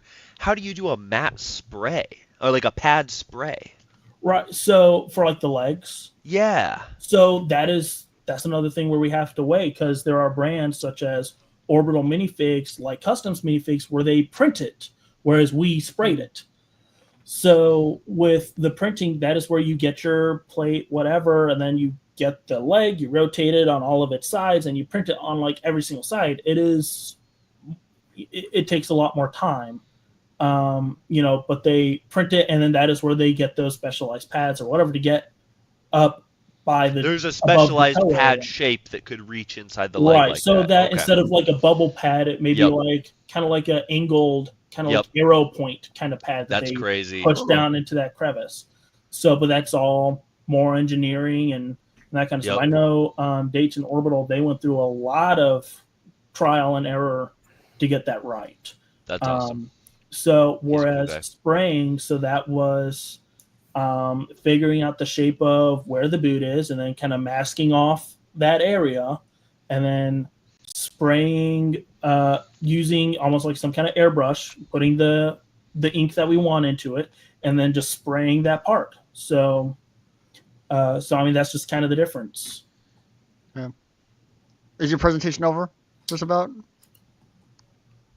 Oh, We're back feel at like we're just HQ. getting to the good So part. hopefully you guys know how much it takes to make one of these figures. That's amazing. You custom producers really do a lot behind the scenes. when I grow up, I want to just be like you. Well, I want to be just like you. Wow. Sorry, I missed all of that. Is there a TLDR version somewhere? What? TLDR? Too long. this Too didn't long read. didn't read. Oh. Bro doesn't Reddit. Yay. Here we The sound are. effects. Also, Only, guys, Happy Wheel Oh, sound? guys. Wait, what? That was Make sure- like a throwback. Only make sure to hit the 50% like button, guys. Make sure to hit the like button. This was an amazing presentation by PTC. Give him a guys. If you don't follow PTC, go make sure to give him a follow. So hold on. Let's put his Instagram in the chat. I'm gonna link his Instagram there so you guys know where to go There's find nobody his else stuff. called Printer Toner. You'll find him. Yeah, He's on I all know. of our stories right now. Yeah, it's true, but in case they can't, I want to be. I want to make sure he gets fully promoted. So go give him a follow on Instagram right now. I'm about to. Yeah. I'm about to sit on my phone. I mean, we got 28 people watching, but I'm pretty sure everyone here already follows you. So No. yeah. So Yeah, hopefully so- I made it to the 10-minute mark. I think You my made it time is exceeded. going. I think we did. I think we I did. seen it. Like you made like a 30-minute presentation into 10. We're good. But it was Yeah, great. It was a great presentation, man. It was great. Well, thank you. so- I spent a lot of time on it. So we got a few questions here that I've starred. I mean, Mike, I'm sure you got questions. I got questions. Yeah. A lot of people got questions. Yeah. So we're gonna go through questions and then we're gonna reveal the figure. All right. To hype it up. So guys, if you're excited for the new reveal, by the way, make sure to leave a like down below. We are trying to get the stream to, I guess, 30 likes. Who cares about likes? I don't care about likes. I don't know. Anyways, I'll give guys, it a like. I'll give it a like. yeah. Heck yeah. All right, so let's go through a few questions I saw on the stream. Well, can I Yeah. I actually gathered a list of the best questions, at least Yeah. in my Oh. opinion, from the chat. Okay. My Yeah, I mean, bad. I kind of just wanted to start. I had a few stars, but I mean, yeah, if you want to go with yours first, Michael, go ahead. Yeah, go ahead. Guessing I we'll saw have a lot of something real overlap. quick from Hayes Mush. I saw something real quick saying that color matching must suck. It's a pain. It's a pain. Because I mean, like I said, there are sites that'll tell you what it is, but are those sites reliable? Another thing to do is you can try to match hex codes, like digital hex codes, to Pantone colors, and there are converters. There are sites out there such as like Mecha Bricks, Bricklink, and even now Lego.com, where they've got their colors in a hex code, like a little grid thing. But each one of those are all different from each other.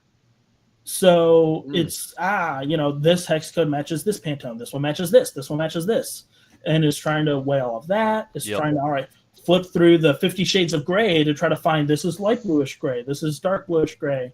As everybody knows, men are notoriously colorblind, so we're more likely than not going to pick the wrong Pantone. Yeah, so that is why. So fun fact, that is why Light Customs has the Sith alts. They are fully colorblind, and so they just made a fully accidental black figure and called it Sith alt. No, I'm just kidding. I just pulled that out. Oh, come on. I got you guys. I got you. I was like, he's very no. colorblind. Not me, not Totally me. colorblind. Not 1 second, bro. Not 1 second. But I think actually, I think it's like a fact that I learned in college that, like red, for example, I think men see less shades of red, than women do. Yeah. Yeah, and so that's kind of a cool fact. Right. So, and that's kind of where with our Padme, it was a little bit of it was a thing that we had noticed where because we receive test print photos, and for every single print that we do, we get a photo. Hey, how does this look? Anything we got to change? And all right, yeah, we got to adjust this over by 0.1 millimeters. We got to, this is the wrong color or whatever. But with the test photos, it was in their lab where it was bright white lights. And so when they took the picture, it looks great. That matches the head. That is perfect. Like, we approve of it. It wasn't until we got them back that we saw, well, why is this torso color different from the head? Why is this different? So we looked back at the test print photos. It was because it was just that harsh white environment, which, we couldn't have done anything about it besides, hey, take it outside and take a picture of it next to a tree or something. I don't know.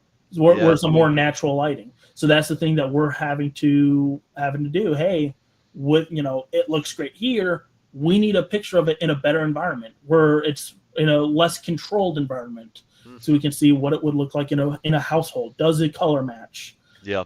So that was just a thing that, it wasn't anything that we could really do about it. And it wasn't a thing that we had approved the wrong color. We didn't. It looked perfect, but it just wasn't, just because of the lighting and the situation. So that's just another thing to really account for. Okay, can I ask my first question? Send them. All right, so I have 10 questions that I gathered from the chat and myself. I love it. So first one, I noticed Gio asked, does Rise do the printing for your minifigs? So with our Wave 1, we did go with Rise for our printing for the minifigures. With our Wave 1, it was really just kind of networking. I mean, a lot of it still is networking. I much prefer to do a project with somebody versus solo. I can do project solo all I want, but it's just not as fun, I don't think. So I always like collaborating with others. I always like, High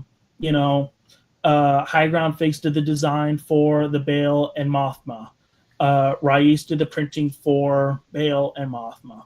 And then for Padme, that was a very successful wave. I mean, it sold out. I don't know how many Wave 1s ever sell out, let alone with as fast as they did. I mean, it took like a month or two, but I mean, they still sold out. So we wanted to just kind of expand our networking a little bit. So we're like, well, this is successful. Let's go a little bit bigger. Figured we just kind of handle printing ourselves. So Rais does not do our printing for our figures. Rais did printing for Wave 1, Bale and Mothma. That was it. And then, we made a connection with Brick Daddy for Padme, made a connection with Brickway for the cloth. And then even for, other figs, we've still got projects with Brick Daddy. We'll still have projects with Brickway, but it's also just still expanding our networking just because it's a lot more fun to do collaborations with other people.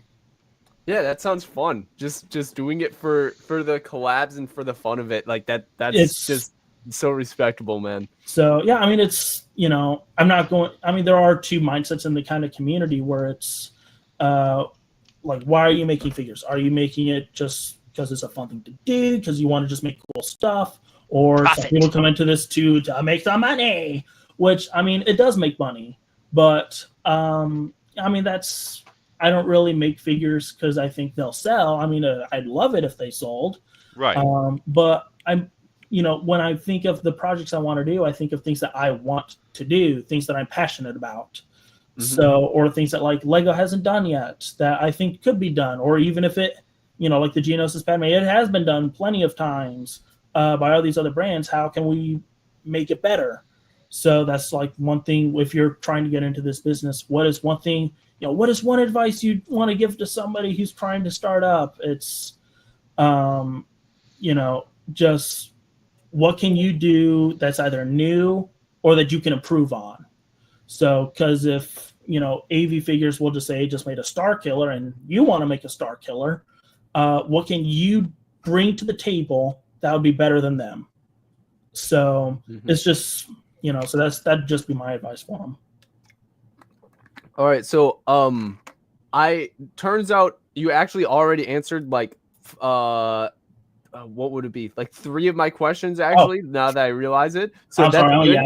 yapper.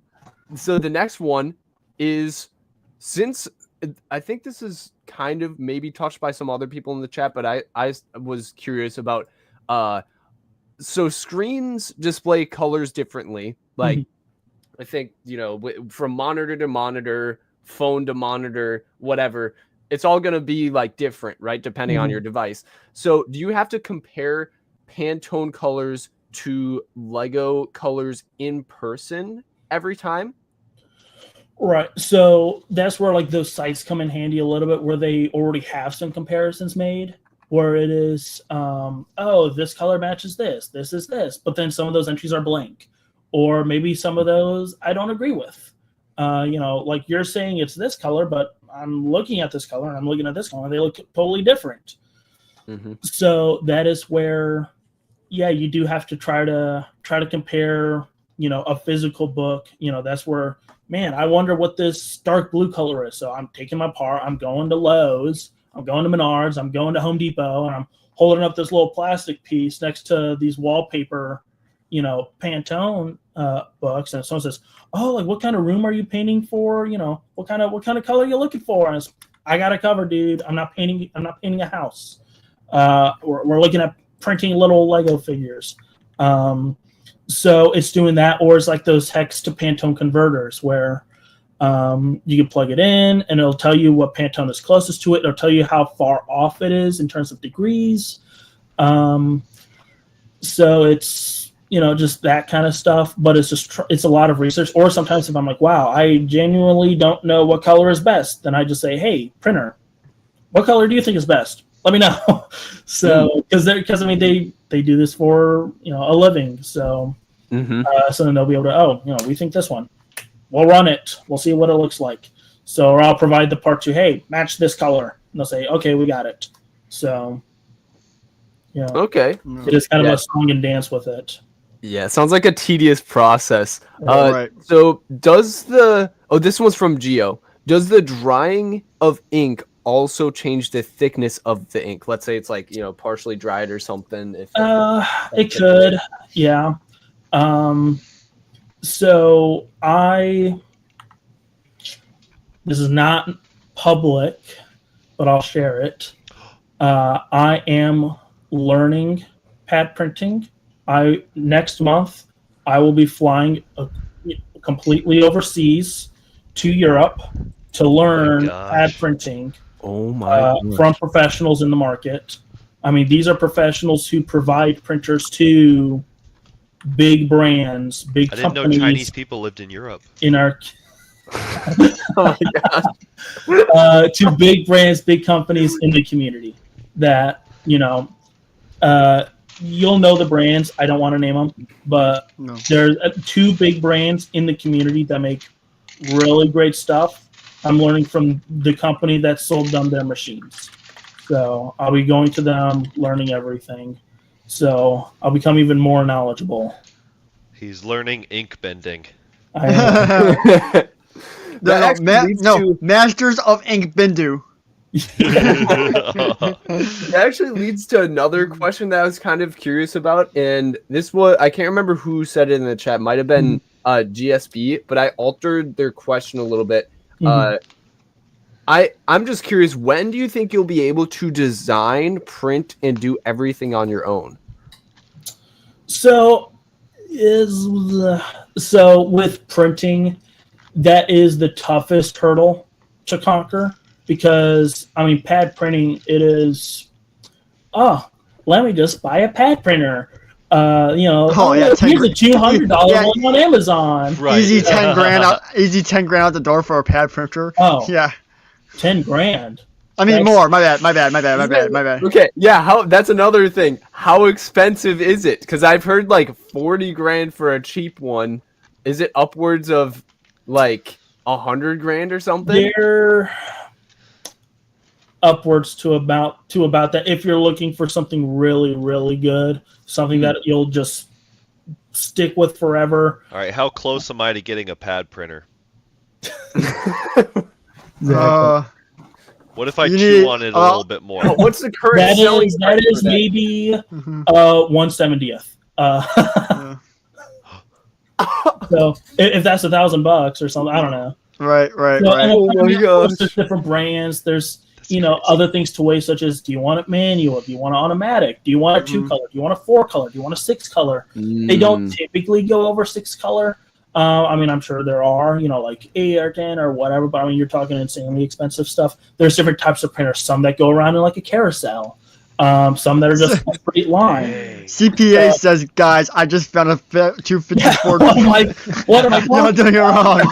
Y'all doing it wrong. Shut up! Hey, this guy has a big reputable YouTube channel. I'm sure he's 100% right on this, guys. So, yeah, don't tell him the secrets. I say it's expensive, so I don't have competition. This is That's all. Smart. It's a secret. yeah. So, because I mean, they're the manual ones, but you're manually pressing them down. But if you're Yeah. manually pressing them down, you're pressing down with different force each time, so that Right. it's not going to be consistent. If you're looking at automatic 2-colors, I mean, that's great. You're going to have to consistently run the same product through it, though. Bail Organa, just the front torso was 3 colors. So that would be more, Right. you'd have to print it all once, put it through again, realign everything, run it all again. So again, it's kind of a song and dance of what are your needs now? What will your needs be in the future? So, I mean, design work, yeah, I could do design work now. And then there was the printing, and then you said, what was the other part of it?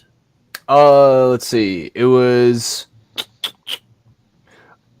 design, print, and do everything was the last part. Yeah. So, because I mean, in printing, so I mean that's a huge cost. But we're looking at it. But I mean, design work. Yeah, I could design a figure. I could sit down and spend 4 days to design a figure. Only problem is, I mean, this is not my full-time job. I've got a full-time job. Wait, really? No way. What? No, I can't. Shocker. Yeah.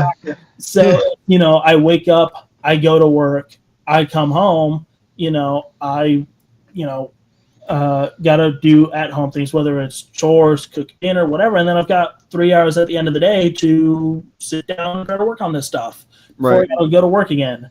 So it's, I can sit down, I can design a figure, but it's, again, a lot of that is just kind of, time versus working with other people. So it's great to work with other people. It's building up networking. It's, they're able to expand their repertoire, whatever. And it's a load off of my shoulders that I don't have to do. So if it were to ever become a full-time thing, then yeah, I mean, everything could be done in-house. Right. I Yeah. could save costs that way. I feel like I would still want to do collaboration projects because I just think they're a lot more fun. So, like tagging people in the post, hey, designed by whoever, blah, blah, blah, blah, blah. So, yeah, I'm not staying up late enough then. Yeah, going to bed at 1 o'clock. Right. Yeah. So, Mike, does that conclude your list of questions? I have 2, 4, 5 more. Oh, wow. Okay. I love answering questions, though. I love it. Yeah. Anyway, hold on. I'm going to take a little break from your questions for a second All right. because we have a very special guest. Some call him the smartest man in the customs community alive. I think Mike has calls him that once or twice, and has a knowledge that some people, Chief Chirpa? no, more than Chief Chirpa, man. I'm like, some people, they see his knowledge as God tier. So we got Gio. Oh my gosh, dude. I decided to bring him on because I figured you would have some very good insights and some questions for our good sir PTC over here. Well, I mean, the quality is just out of the water, so I have no questions at all. Thank you. We Well, tried. Hold up, you Well- did have some questions in the chat, and I think I still have maybe like another question that you asked. I Or do wait, have no, one thing I to think I say. completed. Okay, go ahead. Oh, When a figure is really good and like it comes out like early in the morning, like, and I wake up for that, it's good. Right. Well, except now it's coming out late at night. So, and this isn't even the official review. This is just an early look. Right. So, Mm-hmm. But yeah. Well, I guess I yeah. can probably ask my next question. Oh yeah, then, right? go ahead. Hold on. Can I actually ask one? Because I'm curious about this Yeah, too. go ahead. So I know. Okay, so you've been doing this for a little bit now. Uh, when? How did you decide how much to make on your first run, and then second run? Like how? Like I mean, if you're okay with sharing numbers and ways of quantity, like as you're first starting out, how many did you make for your first fig? So, I mean, the first fig cards are numbered, so I'm not going to try to hide that at all. Okay. So I planned for like roughly 150 or so. Really? So like as your first like selling figure. Mhm. Okay, so how? Well, that must have cost a lot of capital for you to put up front. Did you ever have any fears of like, oh my god, this might not sell out? You know, like how would you figure out how to meet Tom the Builder? Like how would you make connections to sell? Like how did that work?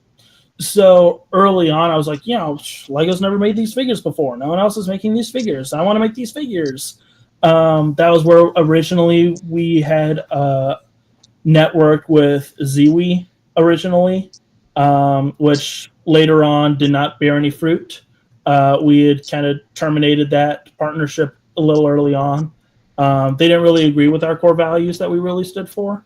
So, but just kind of decided 150. I thought it was a fine number.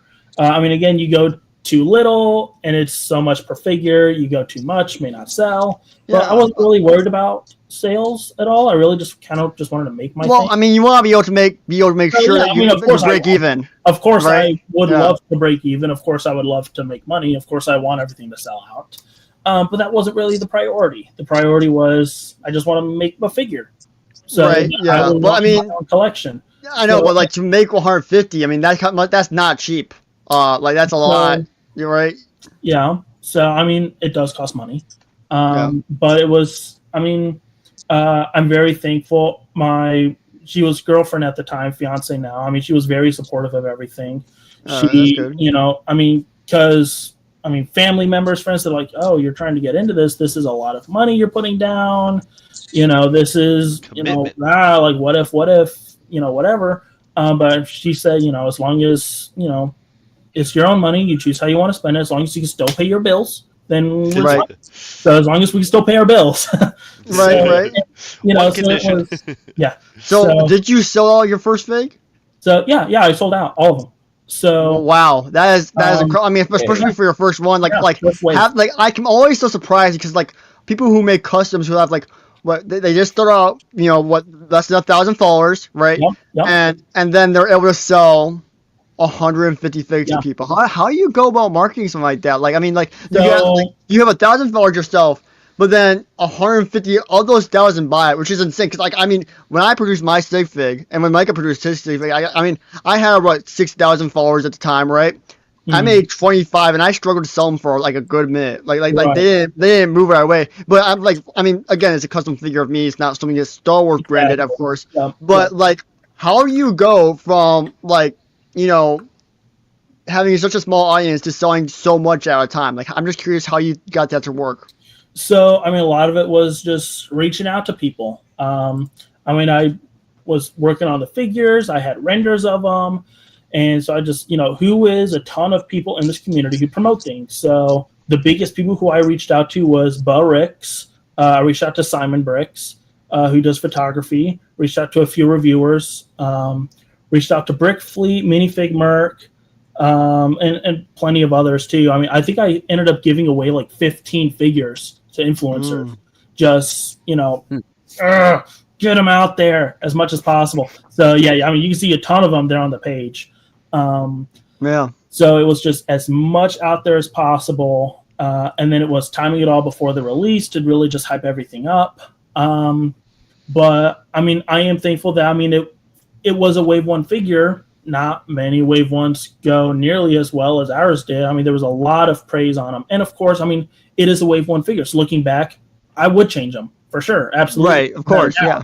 I would not do Mothma the same. I would not do Bale the same. Every artist says the same thing.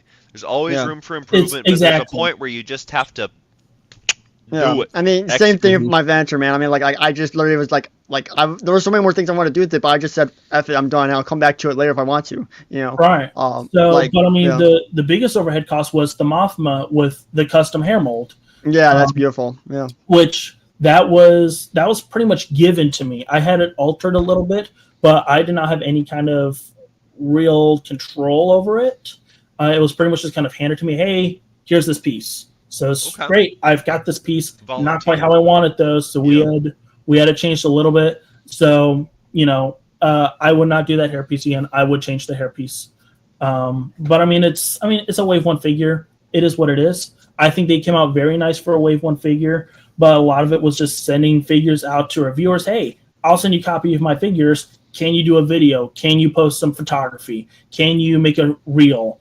Whatever, it was very receptive. They were all very pleased with it. They were like, is it UV? Is it pad? I only do pad. It is pad. I'm glad you asked. Right. So, so there was a lot of it was just taking a chance. I mean, High Ground Figs said, who are you? I don't know you. No, I'm not going to design a figure you want. I don't know you. You're not anybody. But High Ground Figs took the chance.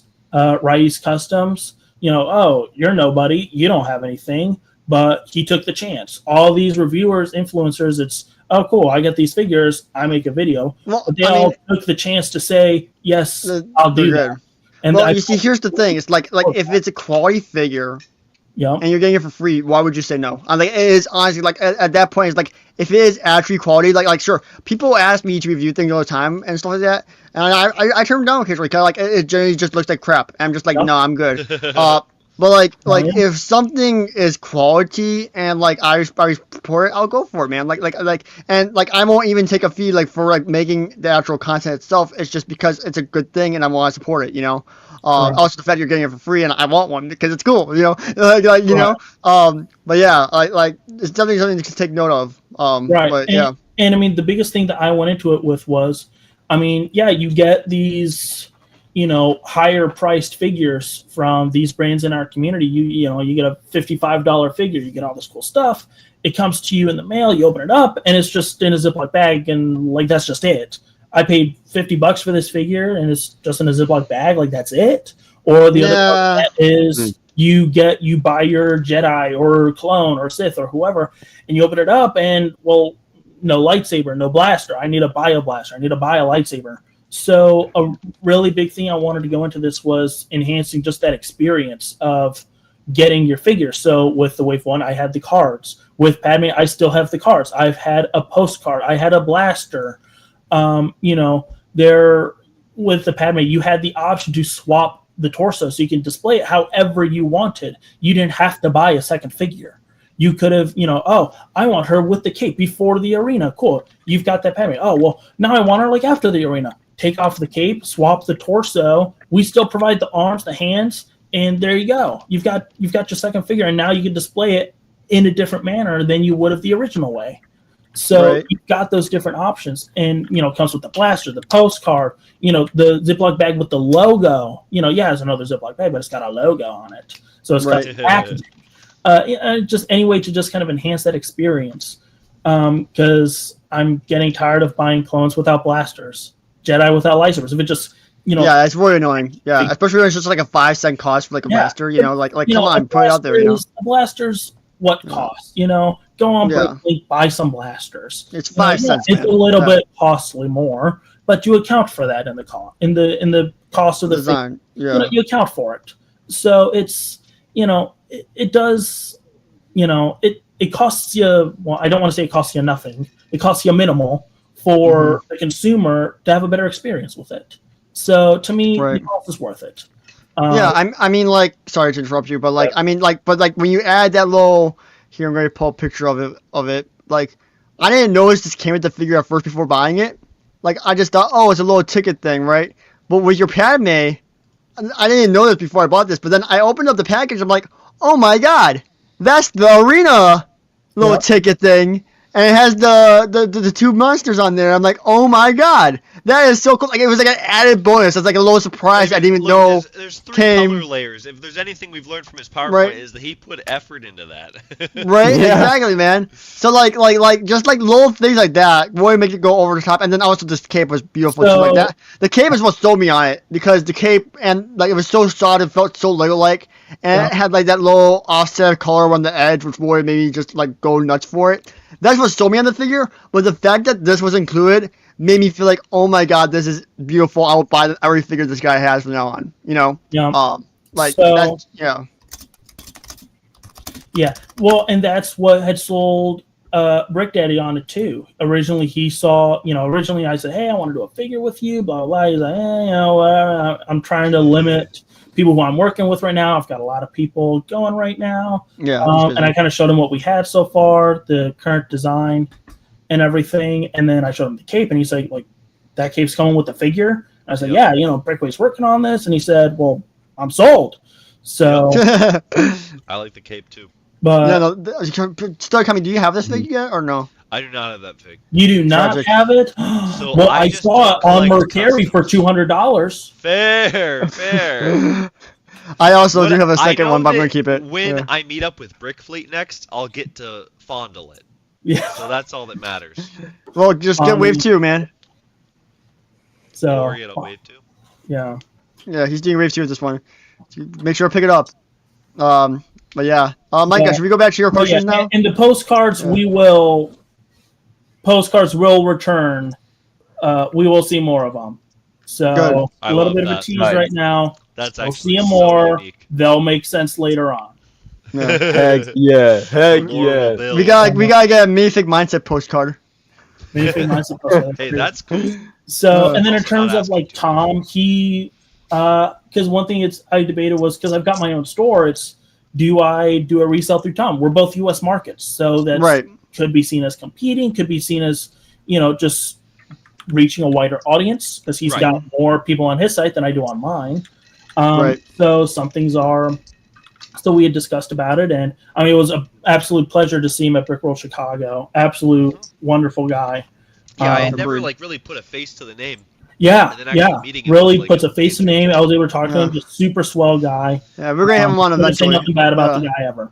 So, but He's so nice too. yeah. So, but that was the thing that we kind of talked about is I've got my own site. He's got his. But it's by putting my things on his site, it allows people who are just browsing on his site who may not know about me see my stuff and look more into it.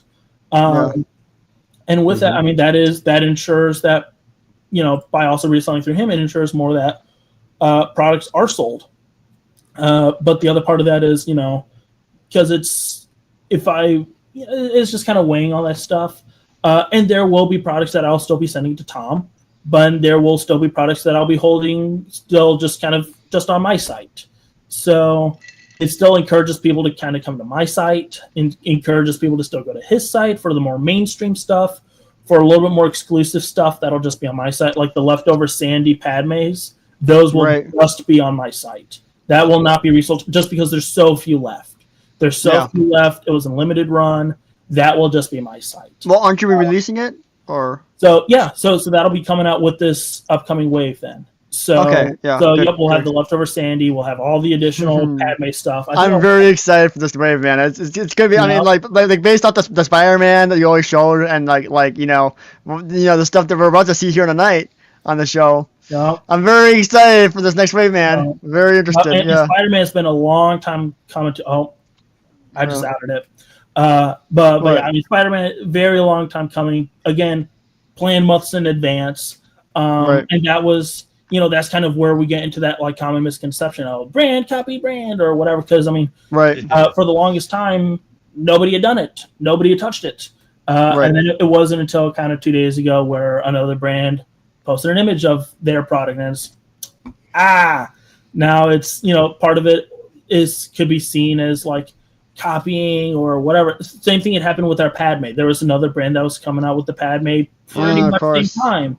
Yeah. So, You part won. of- You won though. Yours is better. so Yeah. I mean, it was very interesting to see the different approaches that were Yeah. taken. The other brand went for a more movie accurate whereas ours went for more Lego accurate. Which is the better choice, in my So opinion. Sorry. we Yeah, thought me it too, was me the too. better choice, but to each their own.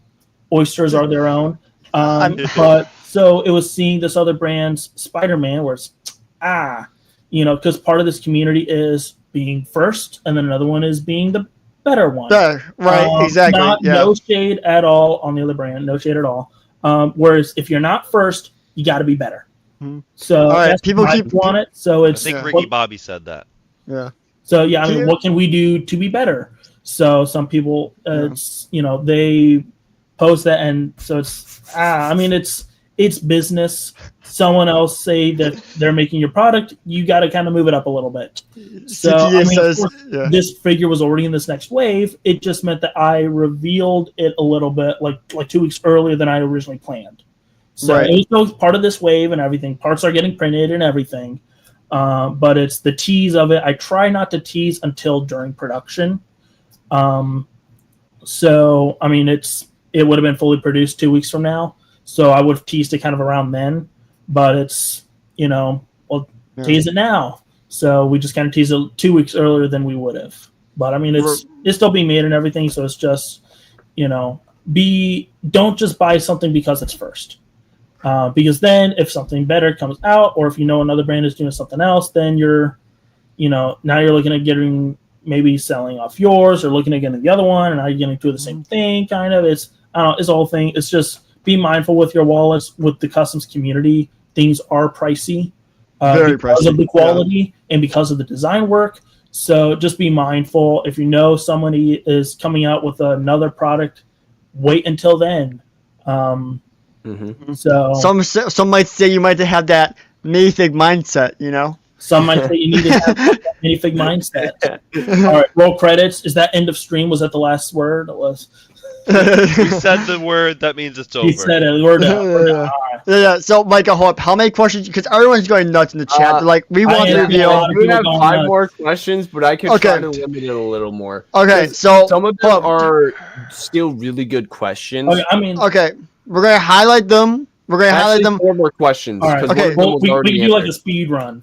Yeah, Yeah, speed run. we'll highlight. Okay. So hold. Wait. So go 4, and then 3, and then 2, and then 1, so that you can really hype up this new drop of this new minifigure. Like you gotta say, this is question 4, 3, 2, 1, because Okay, people yeah. are going nuts. All right. Question 4, okay, is what is the average number of plates for a minifig? Or if you could just give like a number for one of your minifigs, if you can remember. So plates are typically determined by color. So if you've got 3 colors, that's kind of 3 plates. Or depending on printers and everything, but typically labeled as 3 plates. But that could just be on one print area. The print areas also is taken into effect. If you've got a figure with just a face, torso, legs, well, that's really it. It's versus a character with front head, front torso, back torso, left arm, right arm, front leg, side legs, toes, all this other kind of stuff. So the more figures that the more print areas you've got, like per part, and then it's kind of colors per part. So it's the more colors per part, the more print areas, the more cost goes up. So you're saying it's kind of hard to count. Is that what you're saying? Because figures are all different. I mean, just Padme's back scratch torso alone was 8 colors. So Right. That's insane. just that area, just that one area, Yeah. and then the How front many- is different. How many in the blood area? Like the blood area that's like in the back. How many are on those? Like in the blood area? Because I feel like that's where a lot of it is, right? That's the 8. Ooh. So because you've That's crazy. got light gray, dark gray, black, and nougat, and then like the light nougat for skin details, and then you've got tan, dark tan for the belt, and then you've got the bloody area. So that's 8 colors right there, just for that one side of the torso. Gosh. Yeah, I guess the second part of that question was just like Brick Daddy Minifigs, one of his projects had like 58 plates. So that's just one example. So yeah, that could be so that's just like 8 colors there. The front of it would be like 7 colors. So then now you're already at 15 colors. Then you're looking at arm printing. One could be on one arm, one could be on the other. One could be like the front legs, the toes, the side of the legs. Then you could have like a front head. You could have a back head. And, you know, colors for that is typically kind of around 4 for a typical kind of person. One for like the white pupils, one for the black, one for maybe like a facial detail, maybe one for like the eyebrows if there's a different color. So it's, you know, a lot of different stuff. But I mean, 58 plates, I mean, that would be a lot. So that would constitute to be more of an expensive figure. Mm-hmm. Okay, so the next question would be wait, hold up. This is number 3.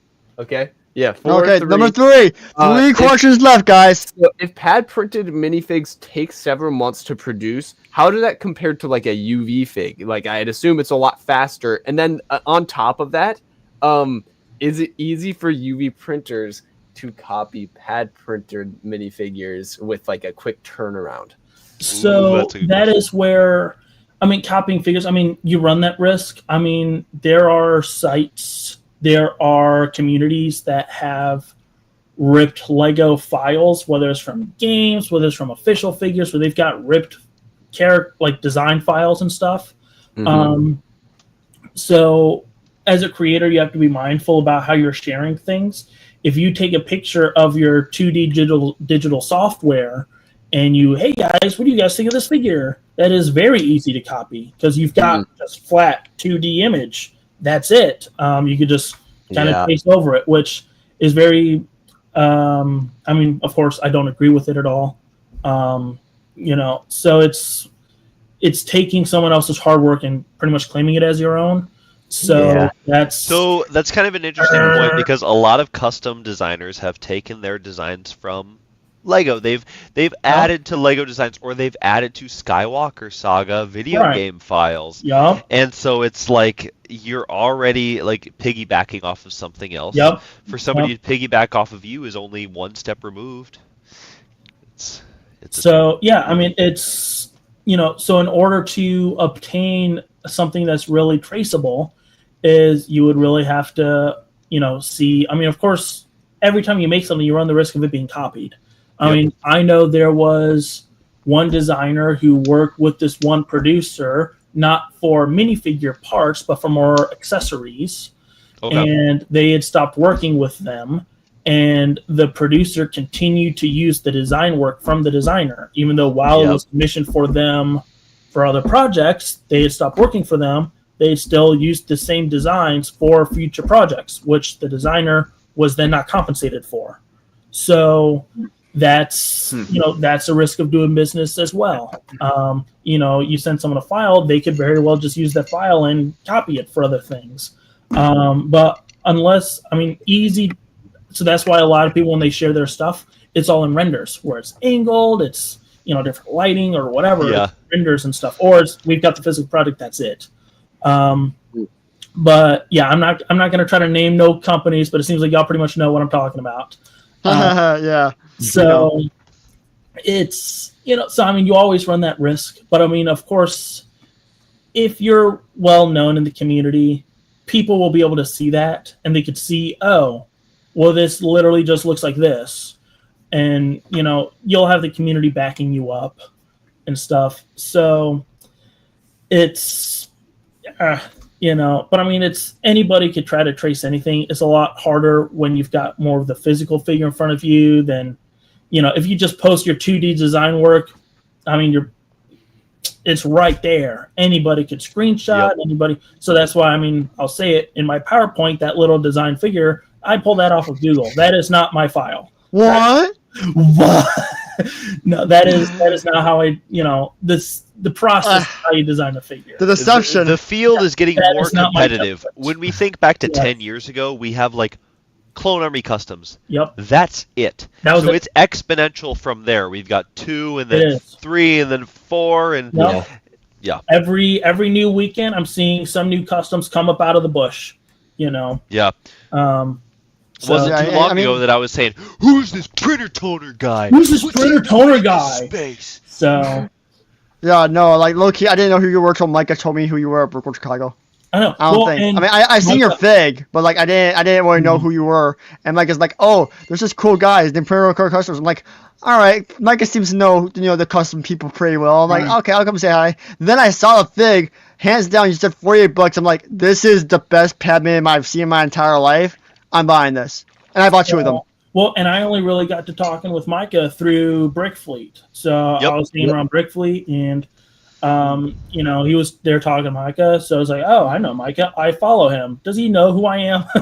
Does he know who I I am? didn't know your face, but I did know your products at the time. So it was very late. It was during the garage sale, so we just kind of stood there. We just kind of talked a little bit, and then we just kind of. Yeah. You guys had time to talk in the garage sale, bro. That's a madhouse in there. Well, it was after the. Well, How it was the Thursday one. The Thursday one. Oh, okay. So it was kind of after things were kind of dying down a little bit. People were just kind of talking. So Yeah. But and then we No, met up the a little Thursday bit was the more, crazy one. but- Yeah. Will, shall I ask the next question? Yeah, well, you got 2 left? Cool. All right, we're down to Yes. 2 questions, guys. This means within the next 4 or 5 minutes, we will Yeah, probably we'll- have the reveal of the new fig. Hold on. I want to Okay. see some guesses, guys. Let's see some guesses in the chat. Let's see what guesses you guys have of what figure's gonna be. Could it be someone from Ghostbusters? What? I think it's gonna At the end of be that Steve from Stranger Things. Yeah.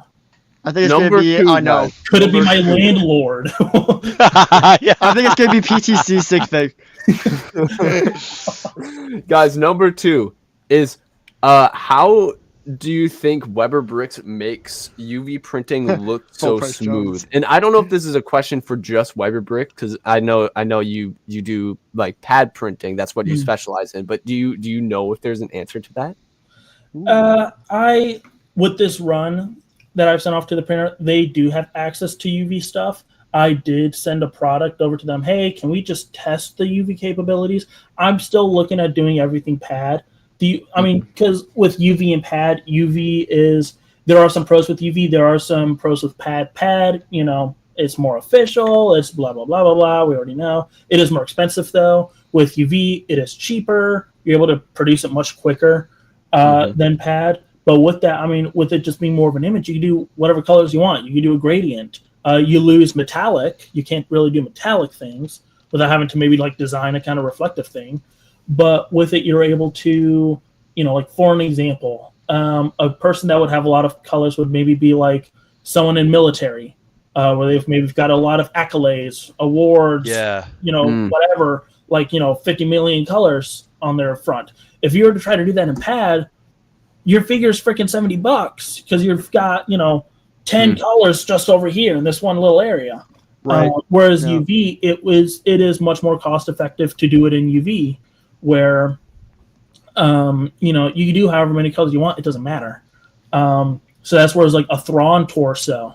You've got like a black, you've got a light bluish gray, you've got a metallic silver, you've got the red, you've got a blue, you got a yellow. I think that's mostly it. So, and a gold. You've got a gold too, and you're talking 7 colors. So a Thrawn torso's much more expensive to do than just like a regular kind of like Lieutenant torso, where if it were just like blue and red or like whatever else. But I am not as familiar with UV machines than pad machines. So I cannot tell you why Weber's is better quality. Weber's is some of the best quality UV I've seen. I've only purchased some brands UV stuff, and Weber's is the best one that I've got. So from my consumer perspective, Weber does have the best UV quality that in my entire collection. So, which is awesome. So I'm always looking at Weber drops.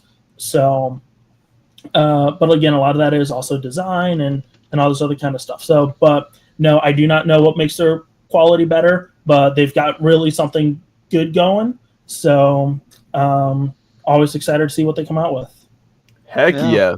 All right. next- Is it the final the last question? question. This is Okay, the final so question. 2 minutes, guys, before we dropping the fig. This is insane. We're already getting there, guys. Like 2 minutes. This is probably one of the more interesting, trendy questions. So this has to do with injection molding. Do you think Lego is changing? This is pure speculation. Do you think Lego is changing the mold of their clones because the steel injection molds are breaking down? Because it's been longer than 10 years, right? Ooh, So that's a good question. probably breaking down right about now.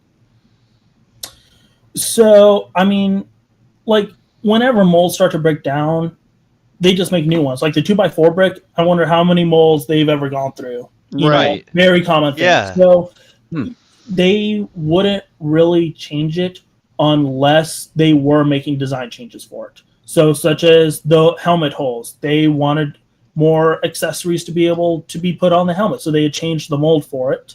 But they must have clearly did more stuff with it, because when they tried to put on the regular mapping for the clone trooper helmets onto it, it was off. It was misaligned. It was, so that's kind of why that's misaligned.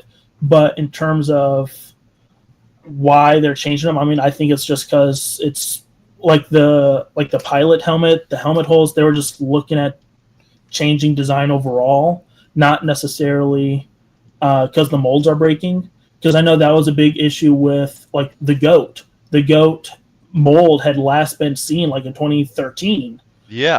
And so in like there was like a Jurassic Park set that came out, and they're like, like whatever, like where there's no goat, and because I don't know, maybe it would have been like around like 2020, 21, 2, 3 or whatever. Right. Where's the goat? And it's been almost 10 years. Lego holds on to molds for like 10 years. If they don't use it after 10 years, they destroy it.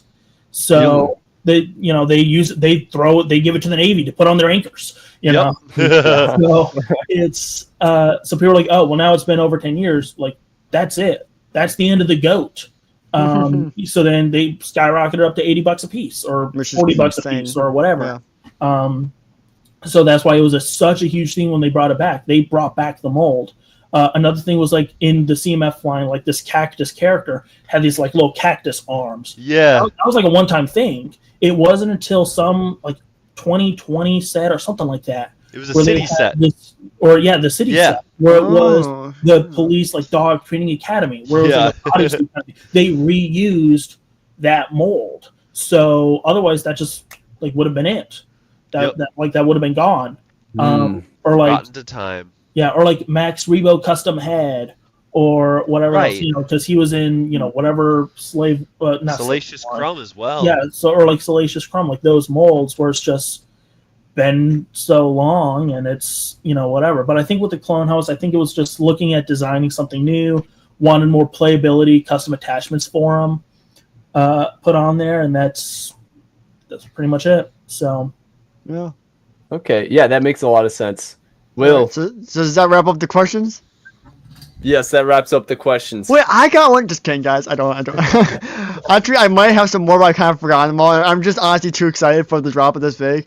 So, guys, chat, are we ready? Let's get some hype in the chat. Are you guys ready for the next PTC figure to be revealed? What do you guys think it's going to be? I mean, we don't worry. He hasn't declared what it is yet. Hold on. Let's look at the images that I have posted of the gray back out. Oh, okay. There it is. There it is. Send it to you on Instagram. Yeah. Send it to me on Instagram again. So that way I can go. I'm going to link the DMs. But let's see. Hold on, you're going to send me the actual picture. Crazy. Hold on, wait. Hold up. You're not going to show me the picture, right? So what do you mean? Yeah, hold up. I was going to send it to you on Instagram. Okay, okay, good, because I didn't want to drop it yet. Okay, so you can send it to me on Instagram, and I'll share it when it's ready. Yeah, send me the picture on Instagram. I was just sharing my screen. I was about to accidentally show it live on stream just like that, and that would have been bad. So, yeah, I mean, I figured you'd pull it up on stream. Okay, I will. Yeah, Gio, say something. Yeah. Why are you here, Gio? Say something. It's Blue Palpatine chat. We're cooked. It's Palpatine. It's Blue Palpatine. Bro, I got Blue Palpatine to go with the Blue Fox. Yes, exactly. Oh yeah, well, that's why I didn't want to send anything to him early on. I wanted to get blind. Right. Yeah, no, I have not seen it as of yet. I'm just hoping it's good. But based off Padme, So I mean, Daddy again knocked it out of the park with this. Couldn't. Okay, so Lego Empire says Meegar Gascon. Is it me, guys? Is it Meebar? That's it. Is it okay? We got some guesses for Valorum. That's what's gonna it's make Minecraft Dog between Palpatine and Tyler is him making a Meeber Gascon figure that'll bring them back together. Okay, Ian says Valorum. Someone says not Palpatine. Valorum, please. Got a lot of love for Valorum. I hope it's Valorum. Watto episode 2. Me bar moment. Me bar the next fig, maybe. We'll see. I don't know. All right. So PTC, have you sent it to me yet? So I figured we'd do a countdown. How you sent it to me at DMs though? Yeah, Are I you doing figured we'd do a like my? countdown, and then I would Okay, send it to your I DM. haven't looked Yeah, at it yet, so I'm. leave DMs like Will should share his DMs, and then we wait till you send the image, and everyone's reaction. Yeah, will go all I think that works. I think that works. All right. All right. So that Okay. would mean Yeah. PTC, you'd be counting down, right? Right. Assuming the sun So, time or actually you guys works. count down, and then I just send it or whatever. No. Whatever Let's do it the first way. The first way sounds more epic. All right, guys, are you ready? Let's see some W's. Yeah, Also, PTC guys, don't W. forget to like and subscribe, and also follow PTC on Instagram. All right. W from Geo. All right. I feel like I got the intro Yeah. changed since I So- told. So PTC is counting down whenever he's ready to, right? That is what valid. the plan is? Yes, that is correct. All right, so hold on. Okay. Let me share my screen. All right. So this is the Instagram DM bot. Next time we do this, we're gonna do this better. All right. So this is my DMs leaked, guys. All right. PTC, are you ready? All right. Ready. Give me just 1 second. All right. Stand by. He is not ready. All right, we got it. It was a transparent image, so I had to make sure it had the right. more. All right, we're All right. Ready to count down. All right. 100. 90. Oh my God. Yo, boo. All right. 10, 9, 8, 7, 6, 5, 5, 4, 4, 3, 3, 2, 1. Whoa! Whoa! Look at that! Oh my God, that's beautiful. This is just Oh. the figure. We got more coming with them, but that'll be revealed. Wait, more coming? We got more coming. Wait, like accessories? Passports and more. Wait, hold. Can we confirm? Will there be accessories? Yes. Printed parts? Yes, no. Or you know what? How many likes we got? We got 11 likes. If we get to 15 likes, I'll show you. No. We're past 11 likes. We're past 11 likes. I only see 11 likes on my. No, refresh. Trust me, we're past it. What's good goal? What's good Oh, goal? 35. If we get to 40 likes, 40 likes. Okay, guys, you heard it here. If you get to 40 likes, guys, if we get to 40 likes, we will. I'll show See- the full thing. You'll show the full thing. Guys, come on. Full thing. 40 likes, come on. We have 37 people watching. And we have to be able. We are able to get there. Dude, do I have to go on my alt accounts and start liking the stream? I'm gonna. Oh my this. We have to get one more. Oh my gosh. Oh, we hit. Yeah. Yeah. Within like Alright, now 2 let's get to seconds. 50 likes. No. No, all right. I'll show PTC, you. let's not push it. Far. All right. Alright. Complete early look. Wait, complete early look. Okay, hold on. Yo, he's got the Chancellor dusting. Wait, hold. He has a seated, bro. He has a seated version as well, Whoa, dude. that's a That's Look a at nice this, dude. detail. I His love face is that. As far perfect. as I'm aware, Although- first in our community to come with that seated portion. Yeah. Right. And that face is perfect because that's like, oh my God, I'm being And demoted, demoted. Right. Does the hair dissuade you from doing a double-sided face? So no, the hair's got a back. So So we got double-sided. you've got a double-sided face. Yep. Nice. Dude, So that's this is sick. Oh, so 4 faces total then, yes? So what was that? So you have 4 faces total then, yes? No, 2.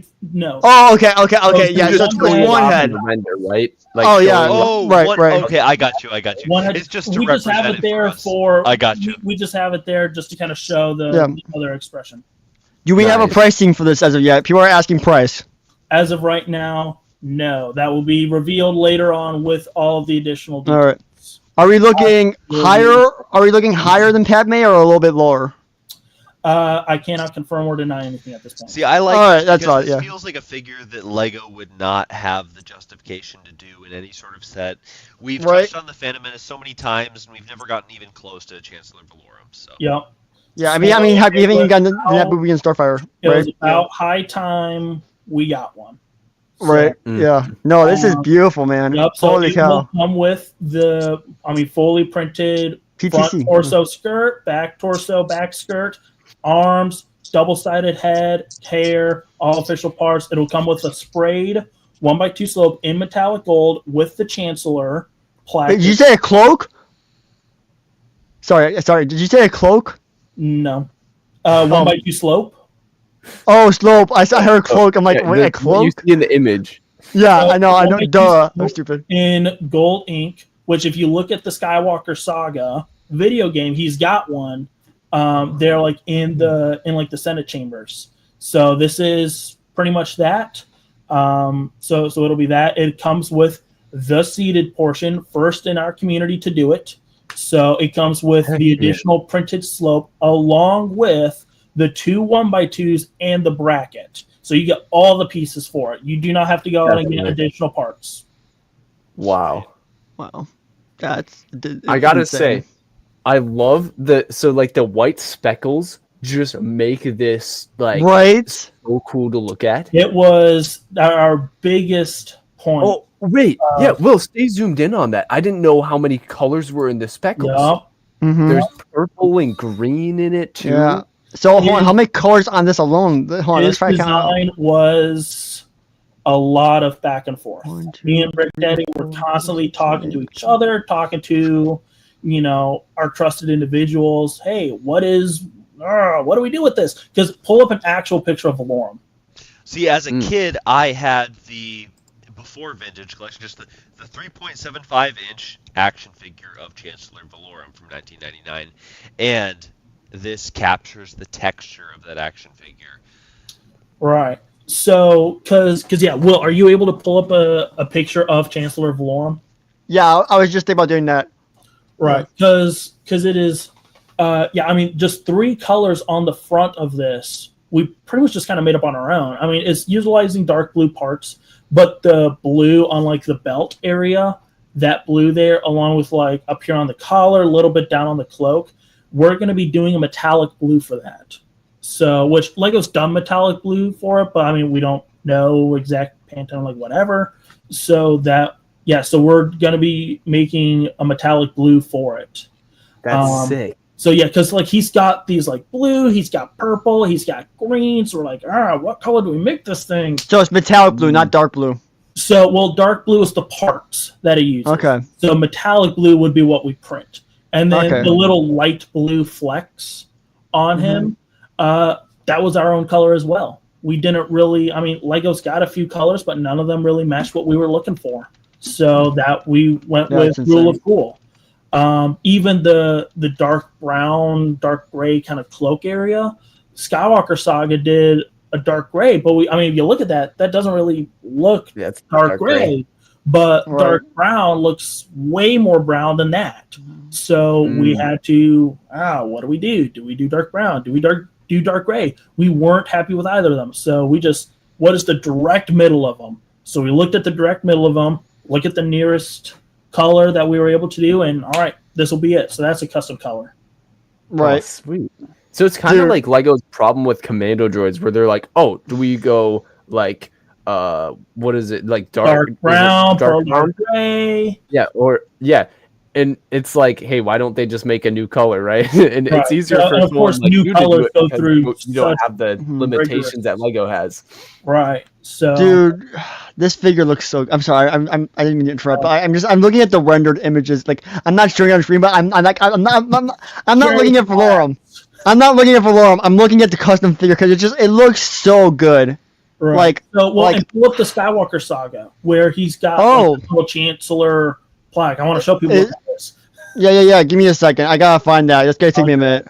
Okay. Yeah, Okay. you just look up, Lego Chancellor, Valorum, Skywalker Saga, or whatever. Yeah.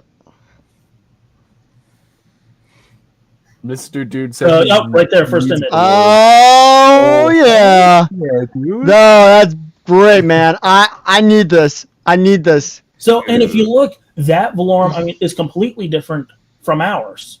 That was the thing Wow. that we had debated, because that Skywalker Saga is good for its time, but now, templates have changed, and if you just copy it, then it's, it could be seen as lazy. Yep. So we felt like Lego really didn't do everything that we wanted with him. We thought we could definitely improve on it. So we went for more of like a Palpatine look with the gunship. So Right. if Lego were to do it in this kind of style, how would they do it?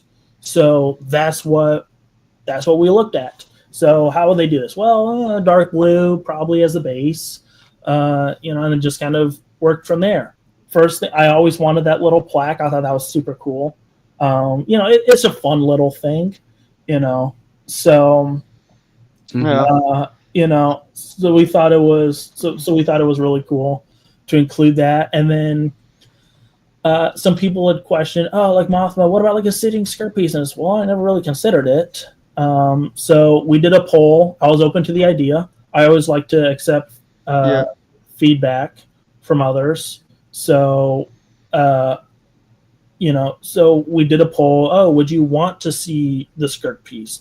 And people said yes. I mean, it was overwhelming majority, like 97% said that they do. Yeah. But that cost would increase, and they would be aware of that, and they completely overwhelmed.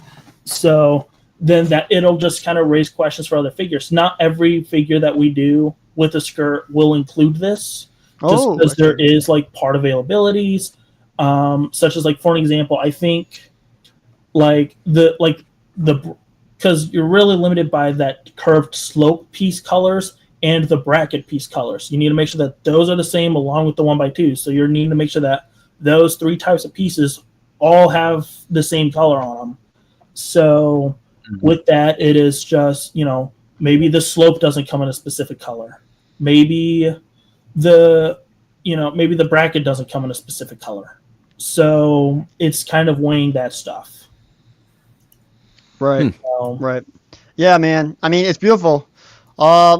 Dude, this is. Who I mean, does renders for you? Who does the renders? Brick Daddy. So he designs, he renders. So respect to Brick Daddy because it makes it look. So, I mean, again, it wouldn't be where it is without either of us. So, I mean, we really do collaborate a lot on it. How many will be available? Do you know quantities yet? Yes. So I have planned for roughly like 300 or so, 275 or so. I mean, we cannot give exact numbers until we get everything from the printer. Right. Because there are test prints. There are ones that we have to give to, Are you thinking about doing colored variants? Copies. What was that? Are you thinking? Sorry, I didn't mean to interrupt you. But are you thinking about doing colored variants?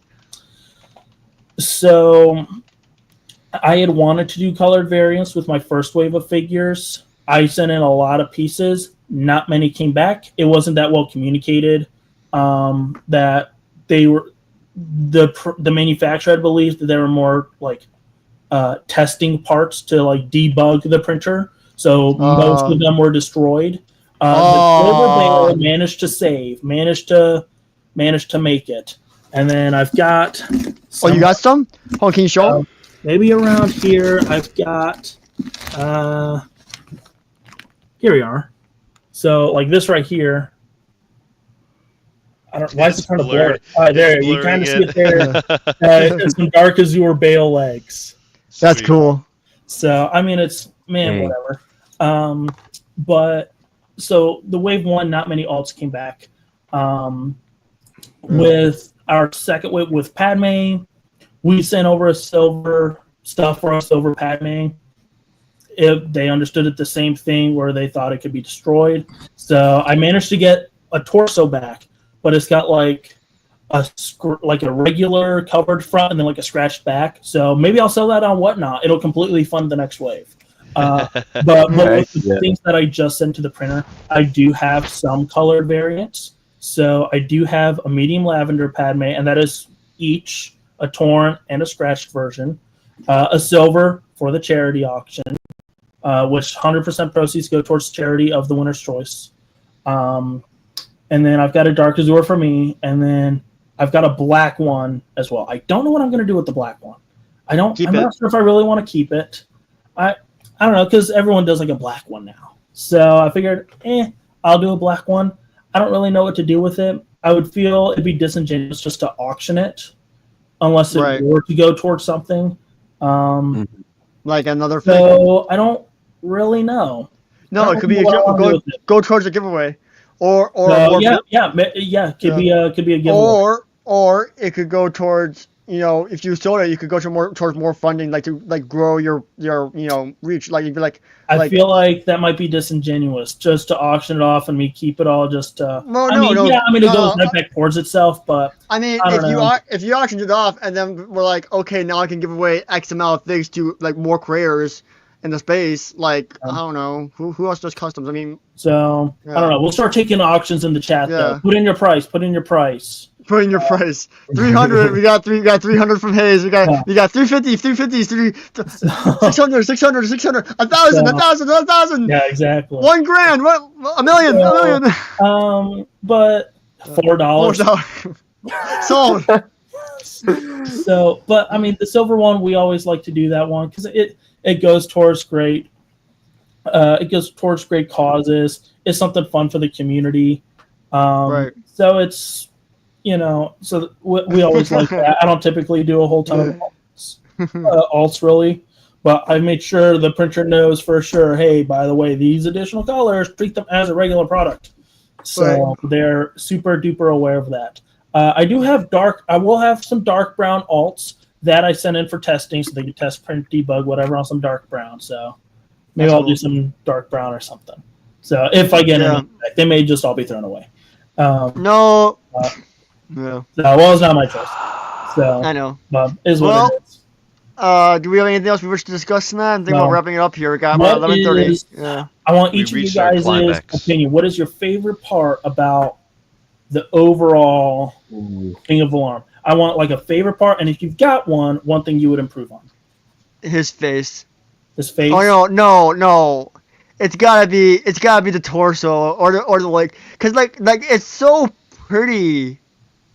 That sounds so lame, but like it looks so good in the front. Like the sparkle is covered down to the bottom, and then you got like the hold on, like these things right here. These sparkles, they're so cool. Pull up the other one so we see more. Yeah. So like I love this part right here, like how the colors transfer through to the printing, through the waist cape and all that. And then I like this thing right here, this little blue, and I like the marks that you got on there. I think that's very well done. And then on top of it, I love the face. The face looks so stern. And then on top of that, this face is hilarious. And then you got the chance. Like I can't pick one part that I like the best because it's also good. If anything I had to give, it would be this, because I just don't need that compared to this. But like this is just beautiful, man. I gotta say, I like every part of it. There's like nothing that brings it down, in my opinion. So, well, thank you. Very kind words, because I always like to get honest feedback where it's good and bad. Hey, I think White Bricks would give it a 10 out of 10. I mean, like if Tyler was here in stream, I think he'd give it a 10 out of 10, and that was saying something considering how much beef you guys had last stream. Maybe not a 10 out of 10, maybe a 9 out of 10. If it had the Clone Wars face, maybe a 10. Right, it had the big eyes. I tease, Tyler, if you're watching, I just tease. Don't worry. I tease. Yeah, no, he would say that. He would. Yeah, don't worry. He would say that though. He would say something like "Owl part" like that, wouldn't he? Yeah. Micah, what's your favorite part? Oh gosh, so I already said I love the speckles kind of on like the cloak, but I would also like to, since I already said that, I would also like to highlight the sitting skirt piece. Like that's so innovative. So I think both of those are kind of tied for number one in my opinion.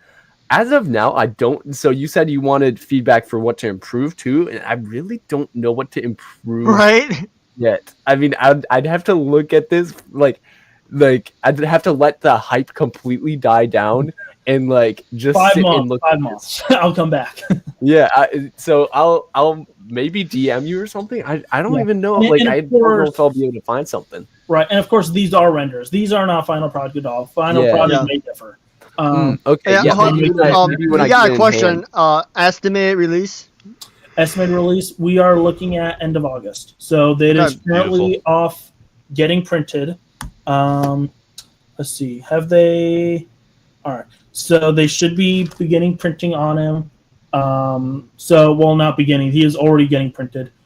So he's currently getting printed now. And then along with the other figure, the other new figure of the wave, will be getting printed after him, and then we'll move on to Padme, which a lot of that is, yep. So a lot of that is, we've done it before, so it'll be pretty easy to go through it again. PTC, you're killing my wallet, man. End of August is when my college tuition's due, and that's a lot of money. You're killing me, man. You're killing me. Pull out another loan. Pull out another loan.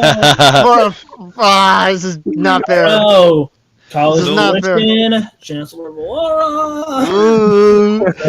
My favorite thing about the figure is like we've only had skirts in Lego, like a dedicated skirt piece for it's a little over half a decade at this point, but still it's underrepresented within figures that we care about. It is. And so just using the skirt piece feels very modern.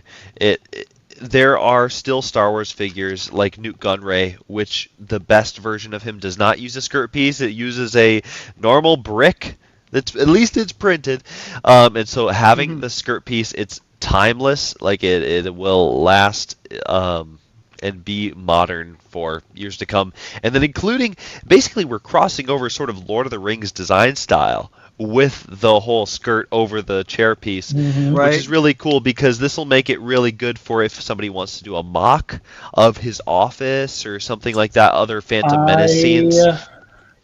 I am talking with someone who has experience with creating a Chancellor's mock, who is recoloring it for Valora.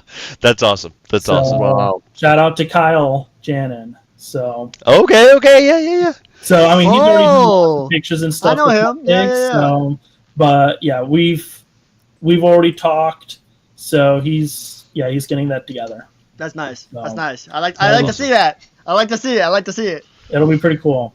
Yeah. All right. Well, is that gonna wrap it up for tonight on Minifig Mindset? Is it? I feel like I'm Is kind of. it? Are we having a wait. sleepover? Hold up. What about?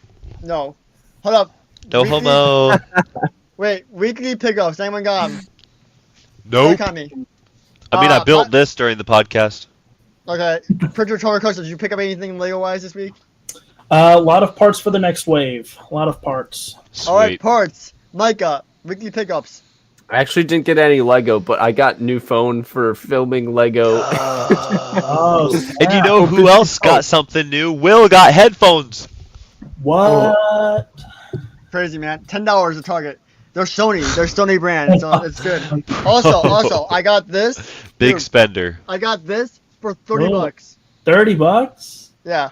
I don't Fell off want the it. truck I'm going to sell it, but there's no way I won't get $60 for it when I sell it. So $30. Will, it's always the resale value for you. You're like, dude, I can buy this just to resell it. Well, I mean, hey, I got to make money too, man. Hey, I don't really buy things to resell. I think I've only ever bought maybe 2 or 3. Maybe it was more figures that I bought to resell. One of them was like a black dress Padme. Okay, but you see, if I buy to resell, then I don't feel bad about spending full price on it. I did buy. You know? It's probably my biggest regret. I purchased. Someone was selling, or someone had sold a rune. I bought a rune, whatever, for my own collection. But then when Tom released Black Aura along with Simple Man, I thought, well, you know, I wonder what the chances are I'll get Black Aura. So I managed to get Black Aura there. But I was like, I didn't really want Black Aura. You know, I just kind of got it to see if I could get it. So I could say, I got one.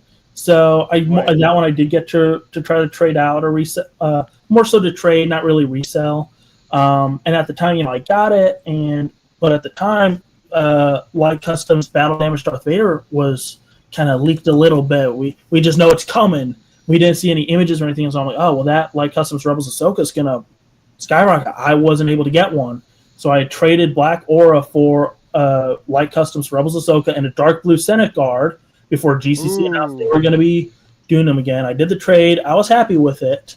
But then GCC said that they were going to be restocking the dark blue Senate Guard, which the dark blue Senate Guard I did sell to someone else because they were interested in it. So I already had as many as I had wanted. And then the Light Customs Ahsoka at Brickworld Chicago, Tom had some for sale at retail. So then whatever. And then I got a Sunfac at Brickworld Chicago. I didn't think I'd get one. I wasn't interested. How much? Sunfact, I think it was roughly like, I don't know, 120 or something. That's not bad. It's not bad at Yeah, all. it It was a goes for fine like deal. 200 Which now, I doesn't it? wasn't that It goes for interested like in 400. Sunfact. Yeah. I wasn't that I'm- interested in him, but 120, yeah, sure, whatever. So Yeah, I got I mean, for Sunfact, Sunfact, I mean, and it's it's like now I've got all of them except the Black Aura. And What at that was point, the original Mayday? and at that point, I could have gotten a retail Ahsoka from Tom. GC seems to be stocking Dark Lieutenant Guard, so I regret that. So I try to message the guy again. Hey, do you still have them? Oh no, I realized I didn't need one. I sold them off. So, but at Brickworld Chicago, I found another rune, and I bought another rune. That was also at a really much better price as well. It was at such a low price. I'm like, I gotta get it. So now I've got 2 runes. So, but now it's kind of a meme that I do with them. I have them like making out all the time. So, if I send it to you, can you put it up on screen? It's just plastic dolls. It's just plastic dolls. What's Making me realize I haven't put my feet on screen all. Yeah, dude, I was literally encouraging it when like. I just sent it to you. Pull them up. I sent you 2. I can. No, but now I'm in the market. I've got a rune. I'll trade for a Black Aura, so I can complete my collection of Mayday figs. Dang, dude. So, and then Stud, if you can get in touch with a Void.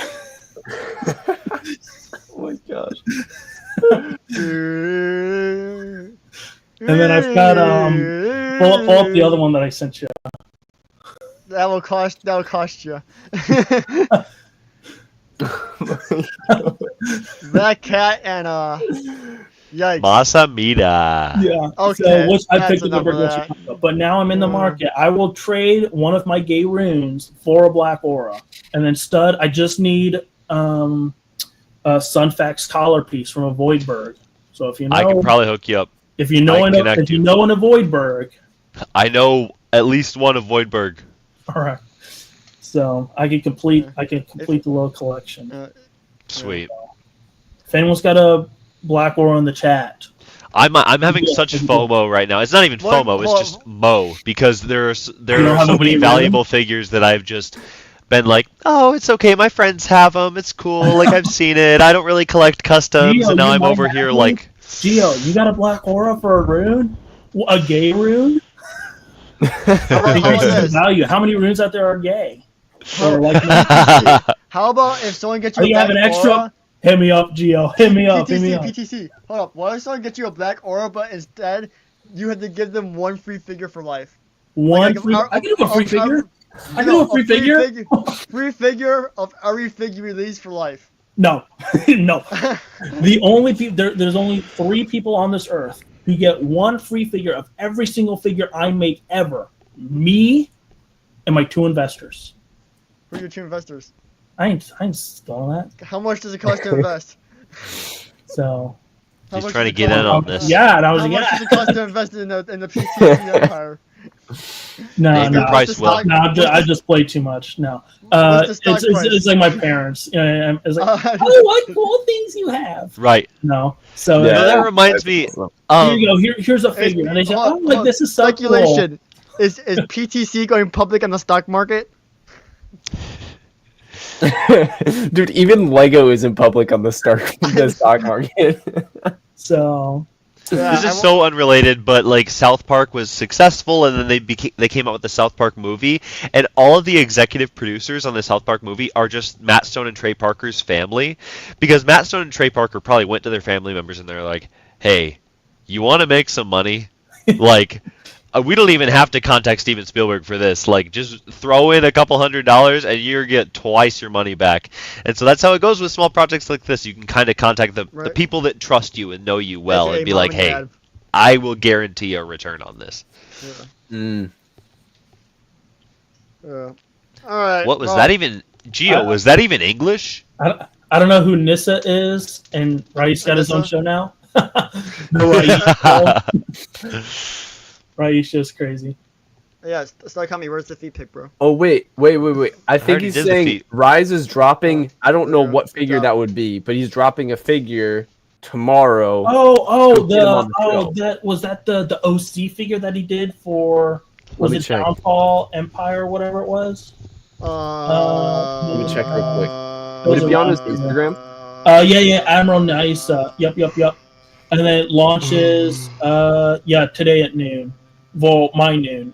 Yeah, so it looks like that's and on a show, on Ray's show. So I'm assuming like on a shop or something. So Is he still going? Is It's like behind his mic, so it's like you can barely hear it in the background. Yeah, I know. saying, I wanted to be quiet. Oh I my didn't want it to be too goodness. loud, so I didn't want to be too loud, so I went behind the mic. I just saw one. Dream non-stars figure you'd want to make. What? I've got a list. It ain't a naughty or nice list. It's a list of figures. It's a wonderful list of figures. No. It's wonderful. They all saying It's a long it. list. No, Invincible? I do- Question mark? I do have figures Invincible? that are non-Star Wars. We are starting with a non-Star Wars figure this upcoming wave. We're Just dipping a trouble. little bit into some Marvel stuff. Let's just say no other figure rivals it. But we do got some stuff coming that way. We do have some DC stuff coming. I can't spill much. The haters are out to get me. But, We gotta shut him down. PTC. Let me. There's ops in the chat. We're coming. Why is it Huntrix? It's Zoe first. It's Zoe. Are you Go. Zoe from K-pop Demon Hunters? Actually, No. I wish though. Okay, Really I have to watch this, right? Like everyone, a bunch of people at first were like, "This is stupid," but then now I've been hearing from people that I know that are like, "Watch this movie." I've heard it's really good. I love it. I Okay. originally wasn't that into, the title throws it off. Right. For those who aren't that into just what the title says, K-pop Demon Hunters. I don't listen to K-pop. The I don't animation like- looks like Into the Spider-Verse, which is good. It is. It's from Sony Animations. Oh, But it is. Okay. It is. Okay. It is the same people. Why won't they just release the next Spider-Verse movie? But whatever. Because there's Because, some uh, in a professional manner, there are some casting tensions that are restricting writing. Mhm. So, no. So they've been working on this, but no, I mean it came out like end of June. I listened to it, like, you hear the sound bites and I'm like, wow, Yeah. that sounds good, and then I had to really convince my fiance to watch it. Like, hey, what if we watch K-pop Demon Hunters? And they're like, no, it's just going to be like the Minecraft movie. It's going to be overhyped. And you're going to be disappointed. I swear it'll be good. So eventually I had to pull the birthday card. It's my birthday. Can we watch it? Oh my god. So we sat down, we watched it, and we loved it. So it's What really would you guys sick. You like? should just watch it by yourself at that point. So it was really good, really good. Mid get him out, get him out of here, get him out of here. Well, So, PTC, but figs that I would make that are not Star Wars related. There's one theme that is very close to my heart, Mass Effect. I love it. I love Mass Effect so much. who? Who asked? Who? No. Who is Mass Effect? What? Mass Effect is a game franchise. Oh. So, okay, cool. but yeah, I'd only really just gotten into it this last winter. I mean, their games are constantly going on sale for like all 3 games, 40 plus DLC for only like $5 total for all of it, and like regularly. Any Steam sale is for $5. So I got it at $5. I'm like, yeah, whatever. You hear about it. I love to play it, and just streamlined it. So good. So I love it. If I had all the money in the world, I'm making Mass Effect all day.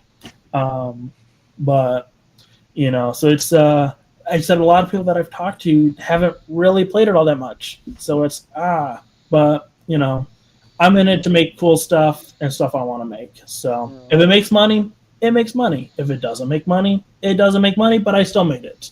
So You gotta make the Minifig mindset figures. You gotta make Minifig mindset Yes. figures. You got All right. Barefoot economy. Barefoot economy. There is I will spray the dual mold effect on your legs so it's like bare feet. Now, I will do that. let's talk production. Let's say we Oh my made. gosh. Let's say we made 25 of these figs each. 25 of them, cost Yeah, is up. pad- That's pad such a low printed. quantity. I know. What if we did that? We'll talk when we get to 100 viewers. We'll talk. 100 viewers will talk. We'll save money if we're I all mean, barefoot. Hey, tonight we hit a peak. We hit 40 viewers a peak. So That is Wow. crazy. By the We're way, halfway- all the money would halfway be there. going out of Will's wallet, guys. Yeah. I will. So you're funding this, right? You're paying for the printing costs, paying for the parts, paying for the design costs, paying for the shipping, Pay for labor.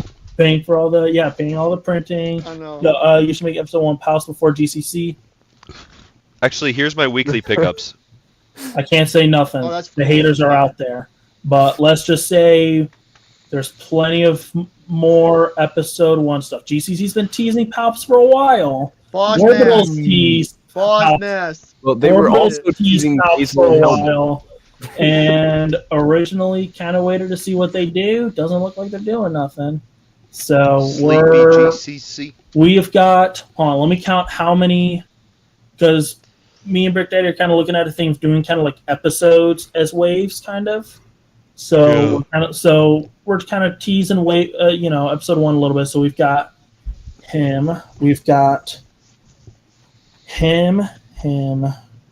her, Him, her, him, her. her. Guys, we're giving away so much info right here. I know. Yeah. Giving away the got genders, dude. This is fucking crazy. 8, potentially Genders more. revealed. Gender reveal stream.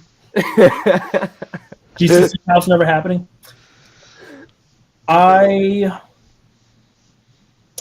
You will see episode 1 Palpatine is all I'll say. You will see one. Wait, Whether it's you my or brand, him? whether it's another brand, you will for sure see one. Ben Quaterneros, Dude, we need it. crazy enough, Ben Quad. we may do it. Dude. Crazy enough. But that, like, I don't the know. mold would be That's- crazy for that. I- That's Pod I'm- racing guy, look him up, Will. Yeah, Ben. What? You know who Ben Quaterneros is? I know who he is. Yeah. All right. Best pod Bro, racer ever. I put him in the So, vlog. Anyone who thing doesn't is- know, look it Thing up. is, you look at more of I that am. stuff. I am in a you- second. I Hold mean, on. you look at that stuff. That costs, that is molding costs, and then that is printing on molds. So you're looking at a lot of costs there. Would Ben Quaterneros Yes. be able to satisfy that? Yes. I just want Grease off his 75. I do know of somebody who may potentially be doing a Grease. That is all I can say. The haters are out there. The ops are in. There you go. Ops. I put Ben Quaterneros in yesterday's vlog that I posted. So he's No he's, way. yeah. Bro, what happened? Like Ben Quadraneros. All right.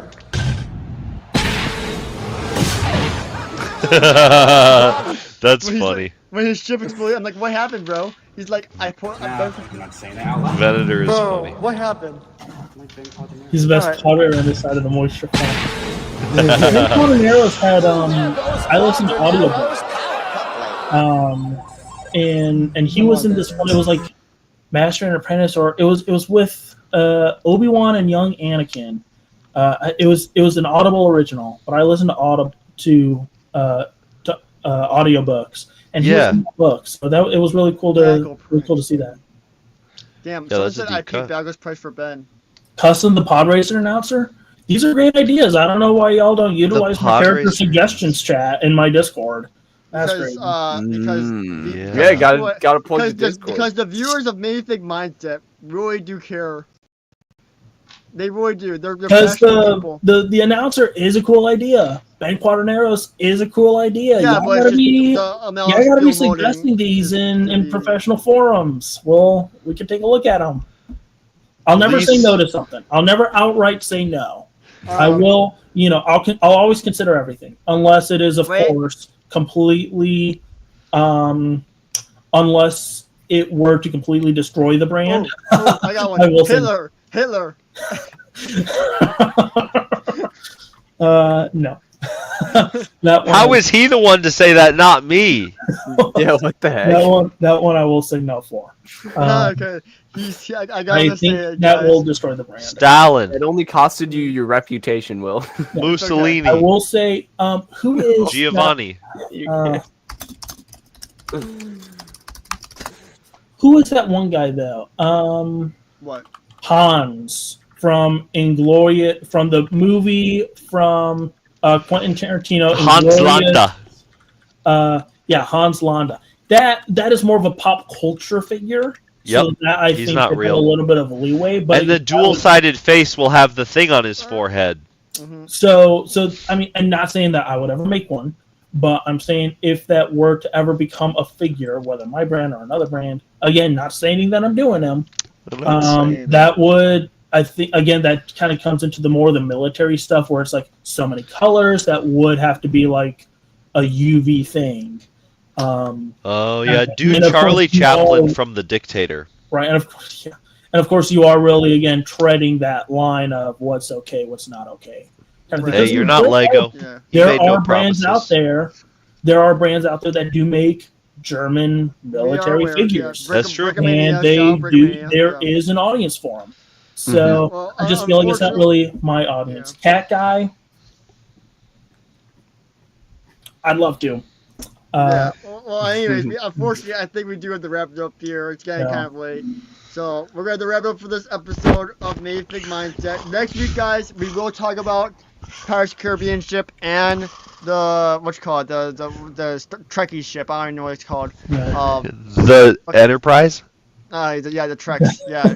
Was it the Enterprise? I thought it was something else. I don't know. It's still it's the next show, but it's still the same ship. Labeled as Enterprise, just yeah. But that's gonna wrap up for tonight. Thank you, PTC Customs, for joining us tonight. We will have you back on. Yeah, we'll have him back pretty soon. Thank you. I think hopefully not too soon. Give me a couple more days notice for another PowerPoint. Yeah. No promises. No, I don't think another 4 days. You see, I think the next cool one would be we have Tom the Builder on for when he does his next. Like, whenever Tom the Builder does a drop, when he does his live drop.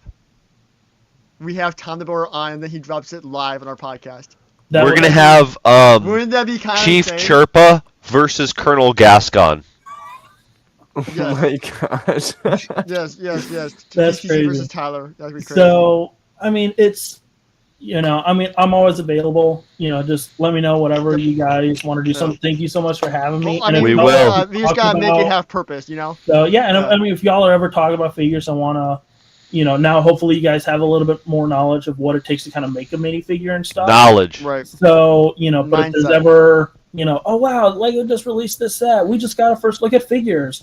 What if we brought in someone to talk about or I don't know, whatever. I mean, y'all just, if you ever want me on, just reach out. Reach out. So, but all good. Thanks again for having me. Super awesome to be here. Hold up. Should we make this like a little tradition? Like, even if it's just like a 10-minute segment of like every, I don't know, maybe we should do it. We'll talk after. But anyways, thank you guys for watching Minifig Mindset. Yeah. Bye.